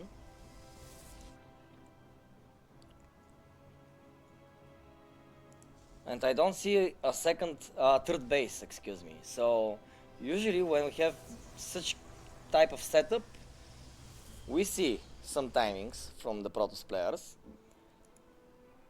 And Nitix, I believe, has more than enough drones either way so far. So what he needs to do right now is to make as much army as he can. Because he could be in danger if a potential timing hits him without having any army at his disposal. And you can see just how quickly the Protoss army got to this side of the map. And the roaches still aren't here. They're popping out slowly, but surely, of course. But still, this is a lot of Protoss army here. Let's see what Status can do with it. Because Nitix will have the defender's advantage, that's for sure. His roaches are going to keep on coming. He's actually making 30 links right now. Links are good against stalkers even if they're with blink, because they can actually close the gap very quickly. So yeah, you can see he is going into sniper stalker and going back, but the stalkers decided to jump aggressively, and they will. Let's see how much damage can actually be found here by the Protoss player. He is luring Nitix's links and roaches to the stasis traps, and they are coming. Will the prism fall? No, removed just in the nick of time, so saved here by the Protoss. But the Oracles, while this battle was ongoing, the Oracles managed to defeat all of the workers here on the third base mineral line, which is a substantial amount of damage. Of course, now the Lynx are going to get out of the stasis trap, and they're going to pursue the Stalkers to the other side of the map, but still, the economical damage that Nitix was receiving here, it's too big, and now the counterattack needs to justify it. And so far, Status is losing actually a lot of army here on the ground. He can replenish them though, but he doesn't have a third base, which is very important. Nitix is seeing that, he is knowing that, and he knows that if he defends successfully, and if he manages to grow bigger and bigger on the map, it will become way more difficult for the Protoss player. And the Protoss player is kind of stuck right now, because since he is losing army in the middle of the map, that means that he needs to remake the army in order to stay protected at home, right? And spending so much for army from a 2-base economy means that you're not spending money for a third base. Yes, now we see a probe is going to come here, it's going to probably start the third nexus, but again, Nitix will have the time to recover. The two armies miss each other by just a little bit. Nitix is preparing surround, it would seem though.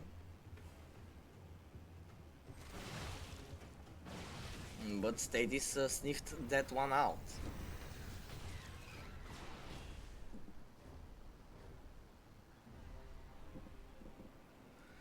Yeah, on blue I thought that this will be an easy hold for Nitix as well, but it wasn't that easy. Now though, his economy is finally showing how much army it can produce, and this time around, as we just saw, it becomes a little bit harder for Mr. Status to actually break Nitix's location here. But Nitix sent a lot of his links on the other side of the map though, which might be a mistake. He's looking for a counterattack, okay, but he really needs to have all of his army here. Maybe a click on the all army hotkey wouldn't be terrible, because these links are just chilling here. Not that they're going to be super impactful in this battle, but still, managing to tank a couple of shots or managing to snipe down a stalker or two is always going to be good. So many stalkers though, and they're pushing, and they're actually going to defeat the third hatchery here. And if this hatchery falls, Nitix will remain on just 2 bases for a little bit. Yeah, finally he just made the 4th base, which is now the 3rd base. But still, stalkers here as well are defending, and they will defend well. They defended well here as well, and they managed to take out their target without losing too much of their numbers. So this attack was actually great by the Protoss player.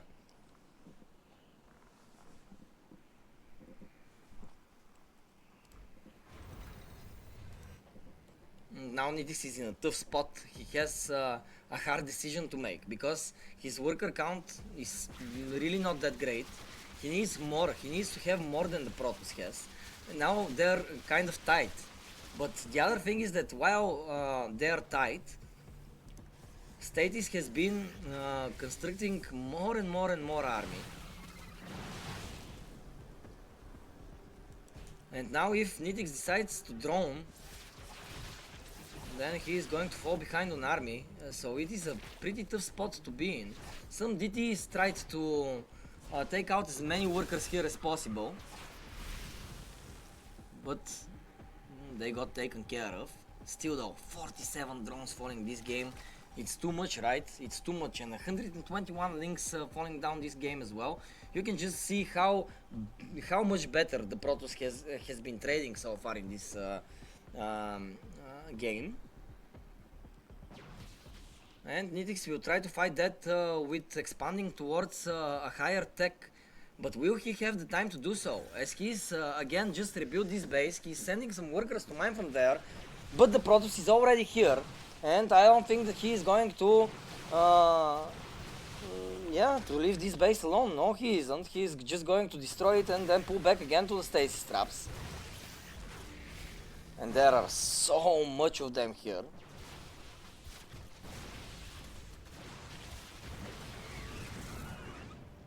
Yeah, this game is crazy, right? I thought that being on two bases for so long for Statis will be his downfall, but so far so good, right? And he is punishing the Zerg's army quite a lot, but I think that here he overstayed his welcome. And I think that Nitix finally managed to push him away, even though he keeps on getting trapped in these stasis traps.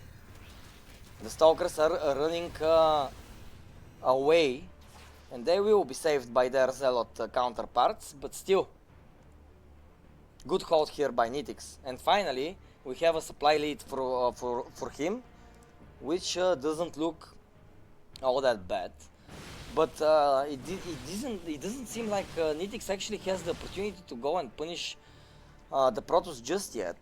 So the Protoss is mining from 3 bases, he's going to go for the 4th one as well, and it will be on the gold minerals. So he is still in this game. He saw the huge link run by with this DT, so he will be able to meet and greet the links with the Stalkers and the Zealots. And a lot of the links just died for nothing basically here. The DT though managing to snipe a couple of more workers here.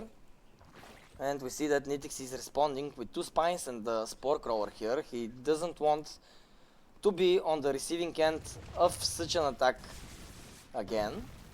Is there an observer with this army? The answer is no. There isn't. There isn't actually a robotics facility as well. The only detection we have is going to be the upcoming Oracle, which is now just now being produced. And Nitix, realizing the lack of detection here, is going to push towards the 3rd base location of the Protoss.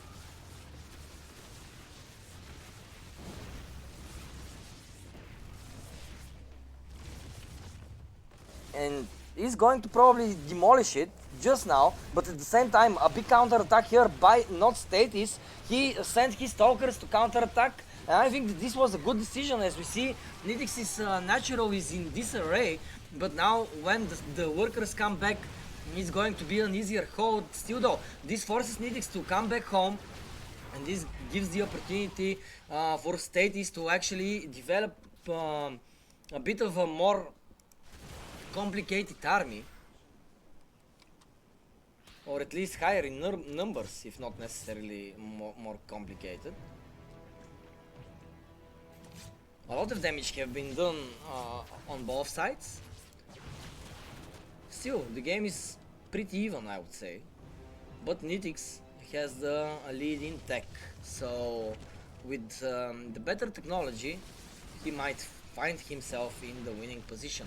Of course, this Oracle doesn't have unlimited energy to scout and reveal the workers, but Nitix, losing his army on the bottom, decided to save his army on the top and regroup, maybe try a second wave of attack instead of a 1-2 punch combination.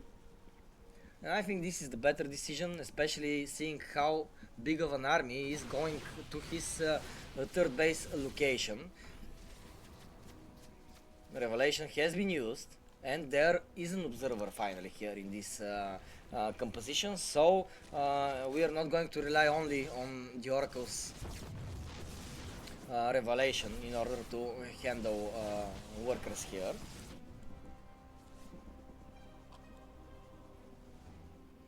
These two are pretty evenly matched, and it's so nice to see that in Greece there are also Grandmaster players. I really am watching Greek StarCraft basically for the first time in my life. So yeah, I'm excited to learn whether or not there are more players actually like that. So I will watch Statis after the tournament, and I'm going to have a little bit of a chat with him. Because who knows, maybe there is a deep talent pool in Greece that I just haven't had the opportunity to check out. And not Statis pauses the game, saying that he has huge lacks. So I really hope that he can fix it.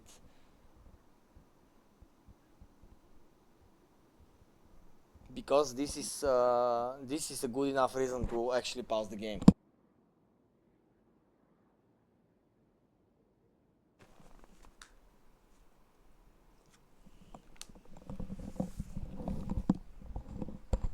I really hope he resolves that. Test, test, test, test. Game resumed. And the game has resumed.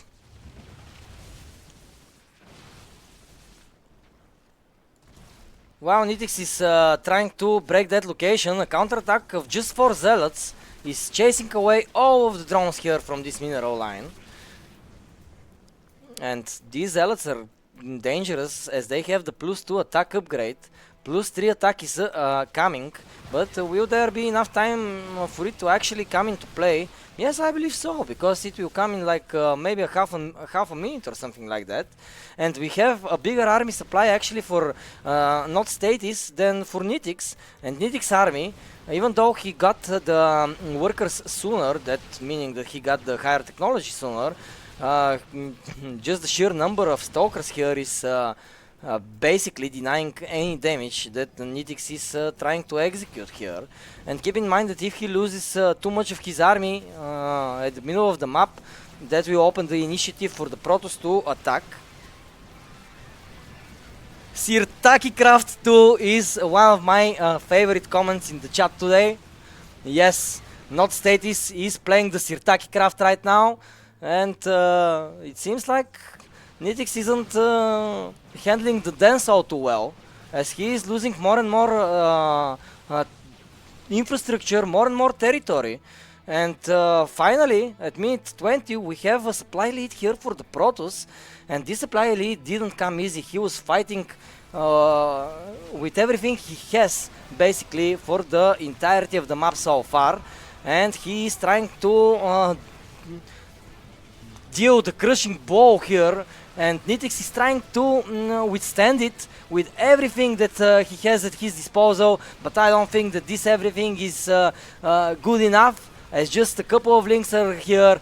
They have to run away. The Stalkers are 2 upgraded, +3 attack, Zealots in the mix as well, and after 20 long minutes it would seem that we will have a GG, and not Status will take the 2-0 lead against Nitix. Wow, what a turn of events here in the grand final of the bracket. I will remind you one more time, they played in the first game of the tournament, and it was a 2-0 for Nitix. So now the tables have turned, and we have a 2-0 score for Mr. Not Status. And he's on match point basically. So if Nitix wants to win this series, he needs to do a clean 3-0 from here on out. And judging by how difficult the Protoss player is making things for his opponents, I'm not sure that it is such an easy feat. But if there is a Zerg player that can actually do it, I think that Nitix is the guy. So yeah, let's wait and see if Ley Lines is actually going to be our final map of the series, because it might be so. Yeah, our director showing us some of the replays from our previous game. A lot of battles happened there, and just perfect stalker usage by Not Stasis, I would say. Just being constantly moving around the map, hitting, finding damage, and then not overextending. Basically, this was one of the key things here. Not overextending. Each time he sniped the hatchery, he pulls off. Nitix is chasing outside of the creep. Nitix is getting his army trapped in the stasis traps, and this means that the Protoss is trading more and more efficiently, and we saw that by the end there were like around 70 drones being killed for the entirety of the game, and Nitix never managed to establish a foothold.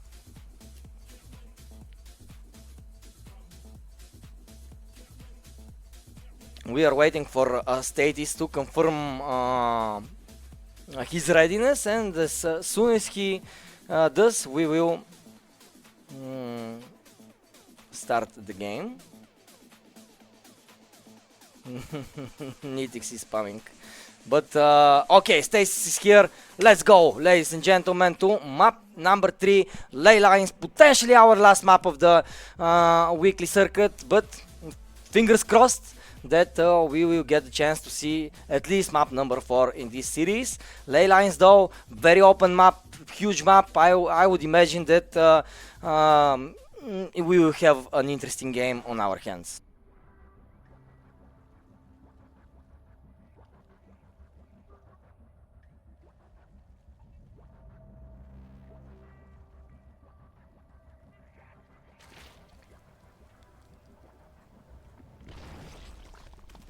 Alright, so let's introduce our players. In the top right side we have the Bulgarian Hope here in this tournament.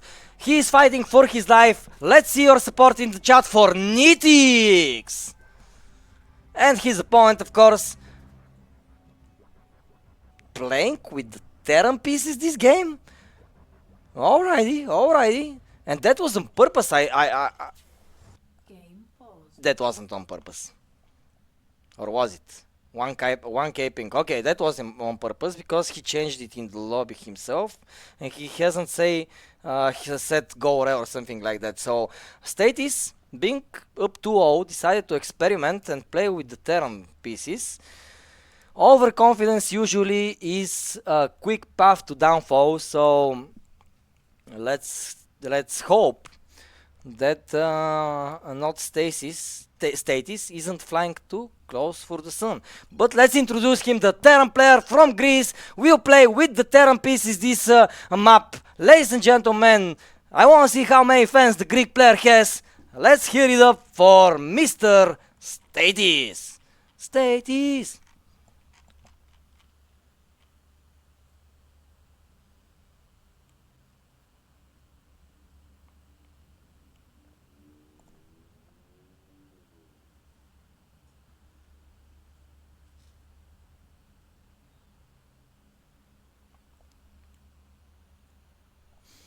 Yeah, I see an interesting thing being discussed in the chat, and yeah, as I said, I see this player for the first time. I see that he has a little bit of a reputation preceding him, and I hope that this is all in the past, because StarCraft 2 is a gentleman's game, and it should be played in a gentleman's manner, right?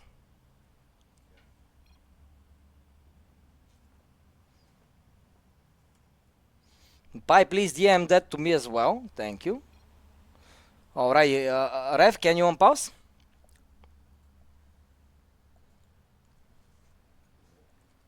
Oh yeah, okay, I'm the Ref. I need to find the pause key here. Yes, sure. Sure.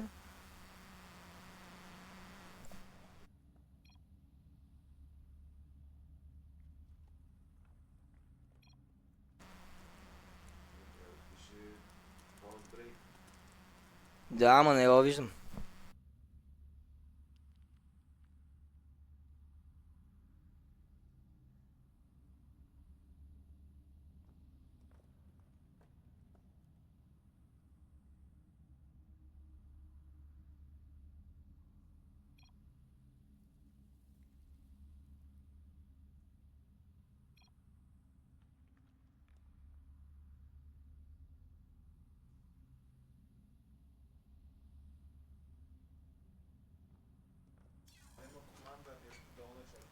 Game resumed.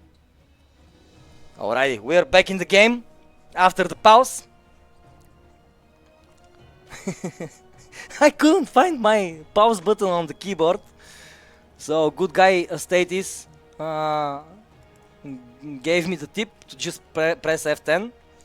So thank you, good guy Statis. And let's see how your Terran is looking like.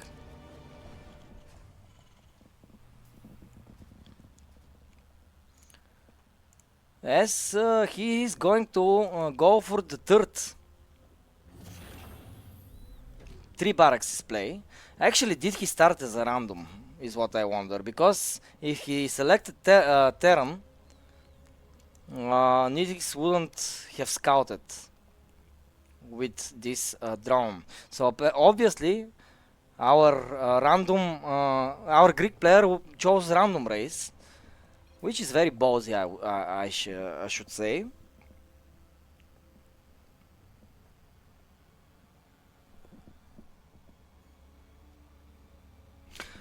Oh, Pi. Status was rushed like that in a game earlier, so on the same map. So I think that his scouting was very on point. But what I'm more interested in is how his Terran is going to be looking like. This type of play with the 4 barracks Terran is difficult to transition out of, and it's a little bit all-winning type of play, but it can snowball if your opponent doesn't see it or something like that. And so far Nitix has only seen 2 Marines, nothing more, nothing less, so he cannot actually confirm. Is it just the 2 Marines and behind that a factory and a starport, or what is going on? Is there a second base coming? Are you playing from one base? And we see he's playing from one base. At the same time, Nitix, because he doesn't know what he's playing against, is going to add the Roach Warren himself in order to have a little bit of a stronger army composition. Links are going to melt against all of these Marines, and all of the workers are pulled as well, ladies and gentlemen, and we have a big all-in attack here by not Stasis, of course. Will he be able to pull it off? Nitix sees this, sees the SCV, sees the army here, and he is firing up 7 roaches, but are they going to be enough? I believe so, but again, I have believed things with great certainty, and in the end I have turned out to be wrong, so I'm not going to call it just now. Huge grand battle here, drones versus SCVs, roaches versus marines. Who is going to take the lead here? 12 drones fall already. Marines are streamlining to the base, and they are 18 of them are still alive, so this is a lot of marines here. 2 little drones remaining, they are going to fall themselves as well. 5 drones here remaining for Nitix, but I think that 5 drones are going to be enough because the queens are healing their hearts out here, and the roaches are going to be safe, and this is it, GG. What a crazy game. I thought for a little bit that actually not Status has it, you know, because when he had all the marines and we didn't have almost no roaches left, I really thought that he will be able to close the map, but he didn't. So good defense by Nitix, but again, no Status, just showing how dangerous he can be.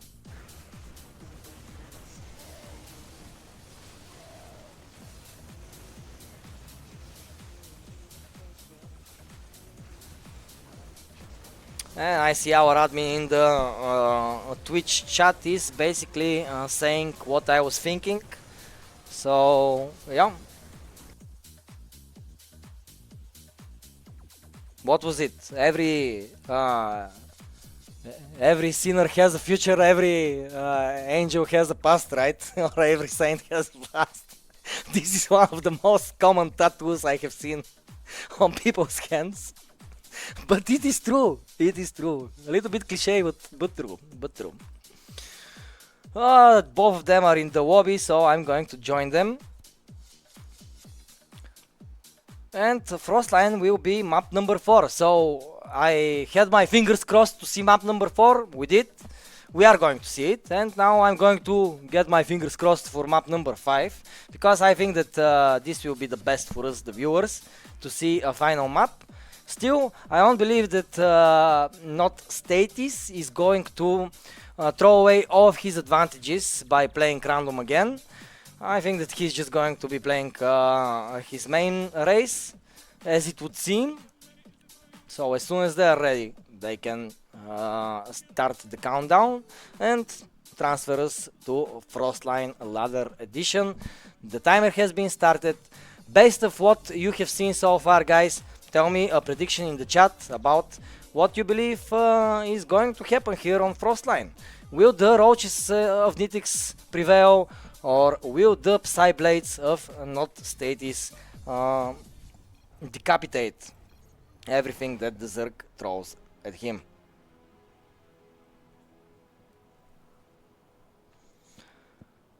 Alright, so talking about Zerg, he's in the bottom left, again fighting for his tournament life. On match point, the Greek Protoss player, Status.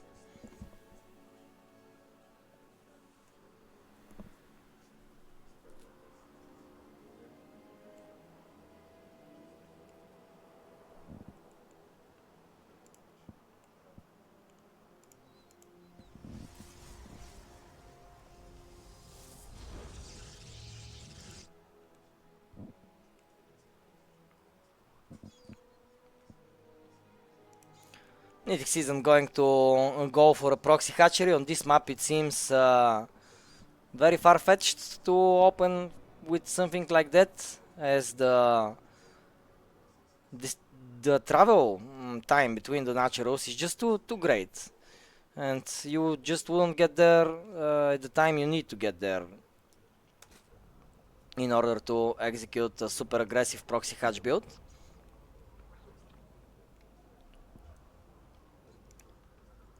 And Nitix, of course, needs to trust in his macro. I'm very impressed by his way of playing for the past several years. I think he took a little bit of a break from StarCraft 2 for some time, around a year and a half, or even more. So for me it is super exciting to finally see him playing again, because as I already mentioned, one of my favorite players to watch play.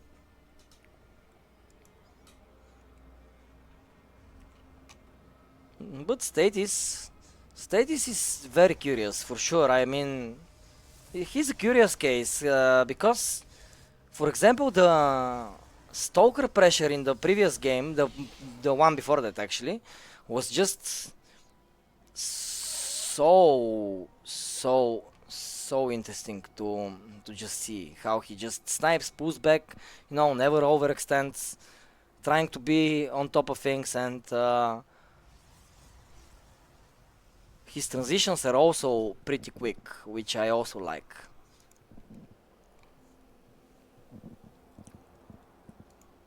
So far though, not going to see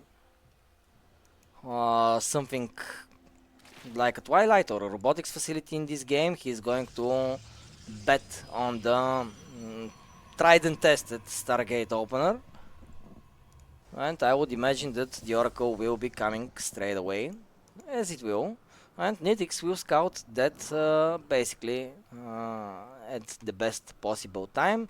He sees the Stargate, he can see the Oracle being made by this reflection here, and now I expect that Nitix actually throws down a couple of Spore Crawlers, and so he is one here in the natural, one here in the main, so preparing for these pesky flying Oracle worker snipers, because in my opinion Oracles are, if not the best, one of the best worker snipers in the entire game. Whoa, what was this effect? I see it for the first time. My goodness, is this what extreme graphics looks like? Nitix has a little bit of a presence here, trying to potentially delay the third base, and he will kill the probe actually that was about to build it, so that's good enough. The Oracle is just chilling here, and it shouldn't, because chilling on the creep isn't the best, to say the least. Good revelation here, actually getting two of the active creep tumors is pretty big. It will delay the creep spread by quite a while. Second Oracle will probably defend the third base location, I believe it should.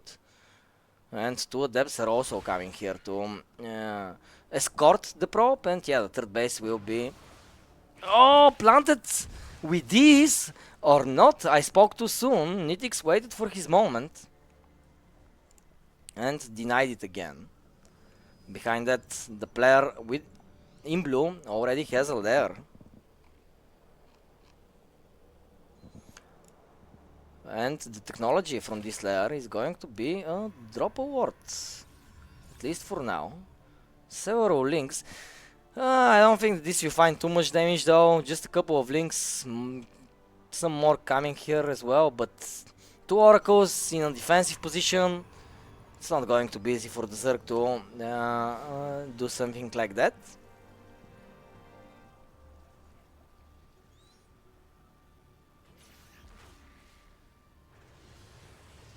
What is this animation though? What is this animation that is just happening on the Oracle? Very, very weird. I really see it for the first time.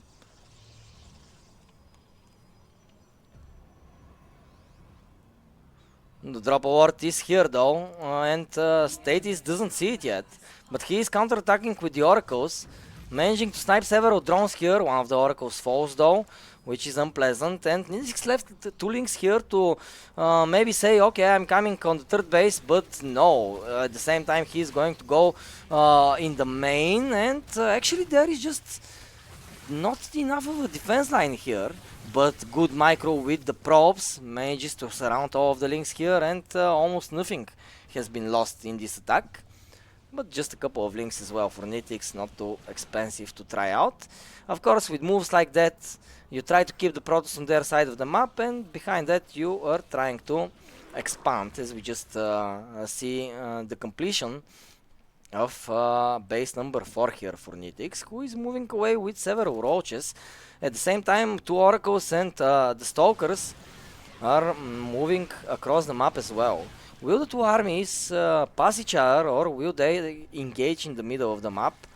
Remains to be seen. Nitix was thinking to attack probably at the other side of the map, but he saw the army and he decided to stay at home, which probably is the better decision overall. Oh my goodness, this stage is getting so many of the roaches here, and this will open up the space for not Status to actually kill the remaining forces of Nitix here. At least while the Stasis trap is active, this will be such a nasty position for Nitix to be in. Finally though, when all of the roaches and ravagers are finally out of the Stasis trap, they can actually chase down the stalkers. Nitix is leading by 50 supply, so if he manages to get his hands on the 3rd base location, for example, of Status, he could be able to do a lot of damage, but these stalkers are not to be underestimated. Usually the matchup between stalkers and ravagers and roaches, I think it's more stalker favorite than anything else, just because stalkers of course have more attack range, but let's see, the roaches are going up the ramp. Nitix will try to close the game right here, right now. He's focusing the shield battery is going to fall, but the stalkers though, the stalkers are still strong in number. We still have 16 more stalkers and not enough roaches to break this position, and Nitix needs to turn back because he has been denied. Much like my credit card when I try to go shopping. Yeah, I know that shopping therapy is good, but for it you need to have at least some money in the bank account. The same logic applies here basically.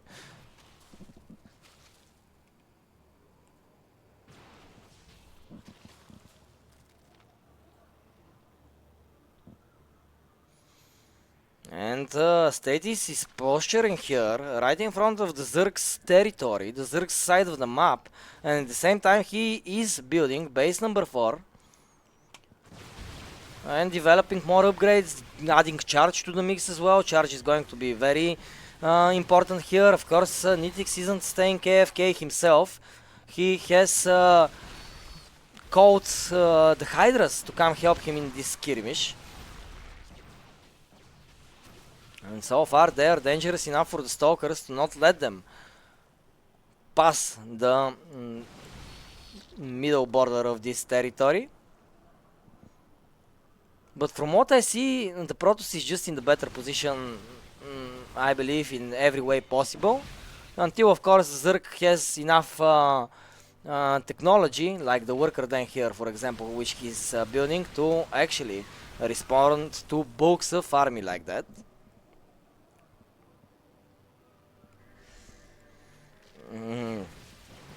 Okay, yeah, on blue, thank you. This is something new. I admit I haven't been playing the game since the new patch myself, but I see what that was, and yeah, it's cool animation. I like it, and I think it's a cool mechanic. I like that as well. The new battery seems pretty nice, in all honesty. When I was reading the patch notes earlier, I thought that it is a mistake to remove the shoot battery, but the energy, the shoot battery overcharge, but the energy battery overcharge seems to actually be better, at least in some of the cases. Big armies on both sides. Who has the stronger one? I think that Nitix's army is becoming more and more complex, but the stasis traps with the Stalker movement seem to be very difficult for the Zergs to navigate through. And that's understandable, especially given the area of effect that the stasis wards have.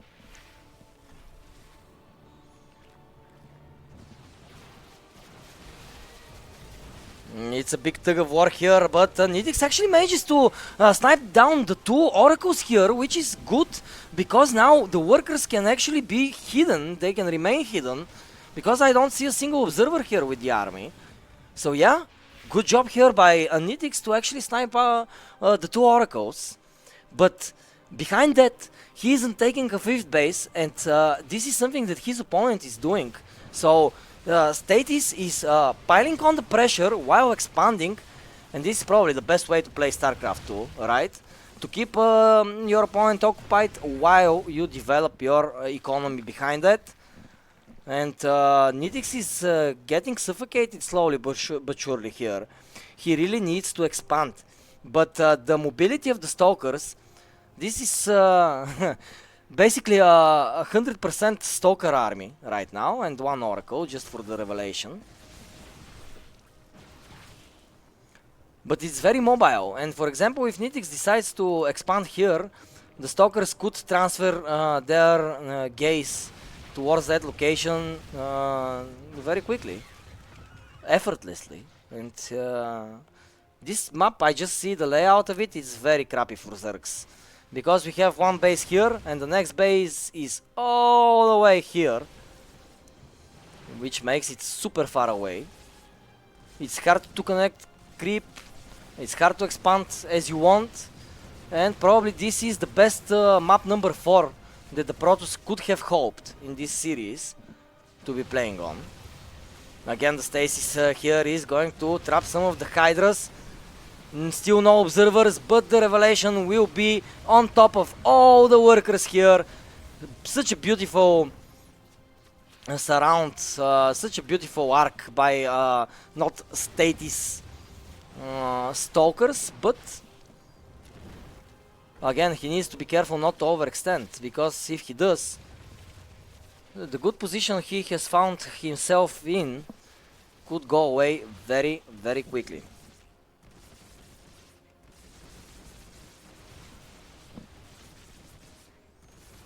Nitix, realizing that basically all of the Stalkers of his opponent are here, he will try to push between the second and the third base. A big warp window incoming, a big surround incoming, but who is surrounding who is the big question in this battle. Statits Stalkers should regroup, and they have regrouped. But now the initiative is on the side of the Protoss, and this is the thing that Nitix really needed, because now he can actually expand. He can start thinking probably about transferring some drones to that location as well, and he could potentially take out a base himself here. So yeah, this is actually a pretty good move out of Nitix. he realized that if he keeps just staying behind and receiving punches from the Stalkers, eventually they are going to find the knockout blow. So he decided to throw a Hail Mary himself, but not Statis. He's a brawler, man. I really like his decisions. As he realized that all of Nitix's army basically is on the other side of the map, so he went to counterattack, sniped the hatchery, and now will move back to the safety of his territory. And this is what he did on the previous map as well, very, very nicely. Keep in mind, Nitix really cannot afford to lose bases, guys. So losing a hatchery like that, when you basically don't have all too much of space to build the next hatchery onto, that is a terrible feeling to feel. And we see that Statis is already expanding to the 6 o'clock location as well. He is going to attack Nitix. Nitix, though, instead of chasing his army, he said to himself, you know what, brar, I'm going to base trade you. So he decided to attack himself, but instead of base trading him, he is kind of pulling back to defend and kind of base trading at the same time.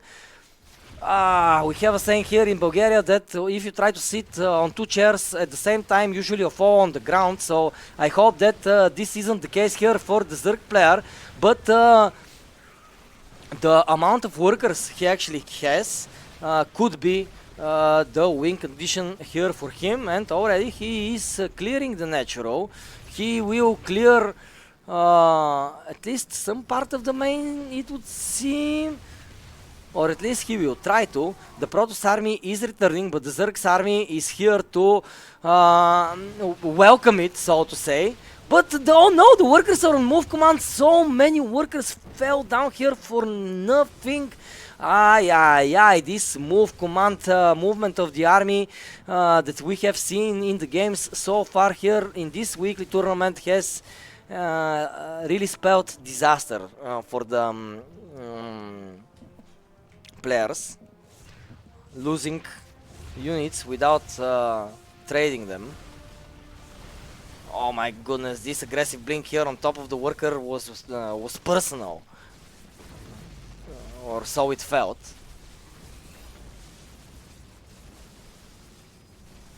I like how how hectic the games get though between these two. So evenly matched, so beautiful to see. And who will take the key trade here in this engagement, because the Hydras are becoming way less and less here on the battlefield, but the Lurkers though they're doing so much work here. More Hydras are coming. These workers here are denying Zealots and other army to go down the ramp, and another base will be taken care of here.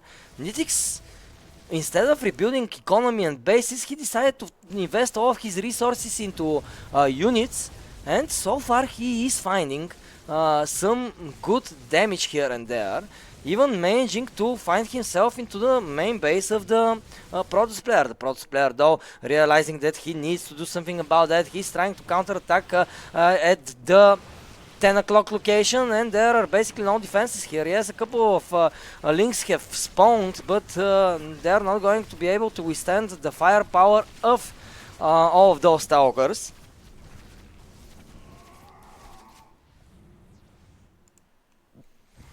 Let me remind you again that 50% of all of your donations go to the prize pool, guys. So if you want to support the players, you can do that directly by increasing the prize pool for them, which is very, very nice.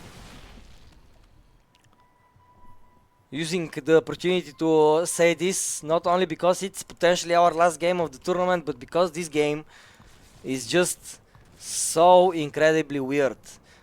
I have rarely been experiencing such kind of hectic base trade 20-minute games, but this is what we have on our hands right now. It seems like not Statis though has more money to invest, more army to call on, and we see a lot of zealots here, and potentially several more could be morphed. for example here. And now we have a 93 supply Protoss army against just the 41 supply of the Zerg player. And basically the only saving grace here for Nitix is that he has workers which can be incredible against Zealots, but there is detection, and I don't see almost no anti-air here to take care of this detection. Maybe the Hydras, if they get close enough to the Oracle, no, it will plant down a revelation either way.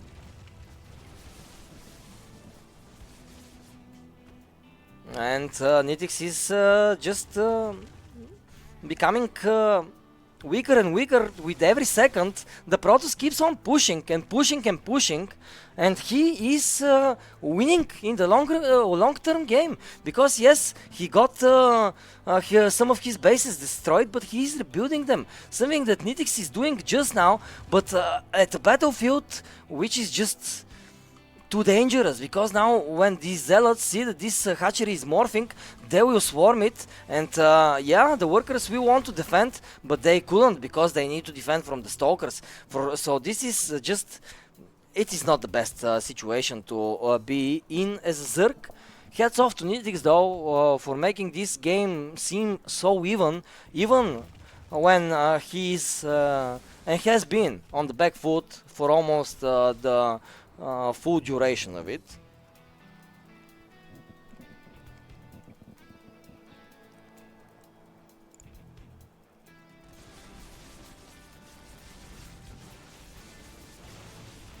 And again, this base, it cannot be retaken that easily.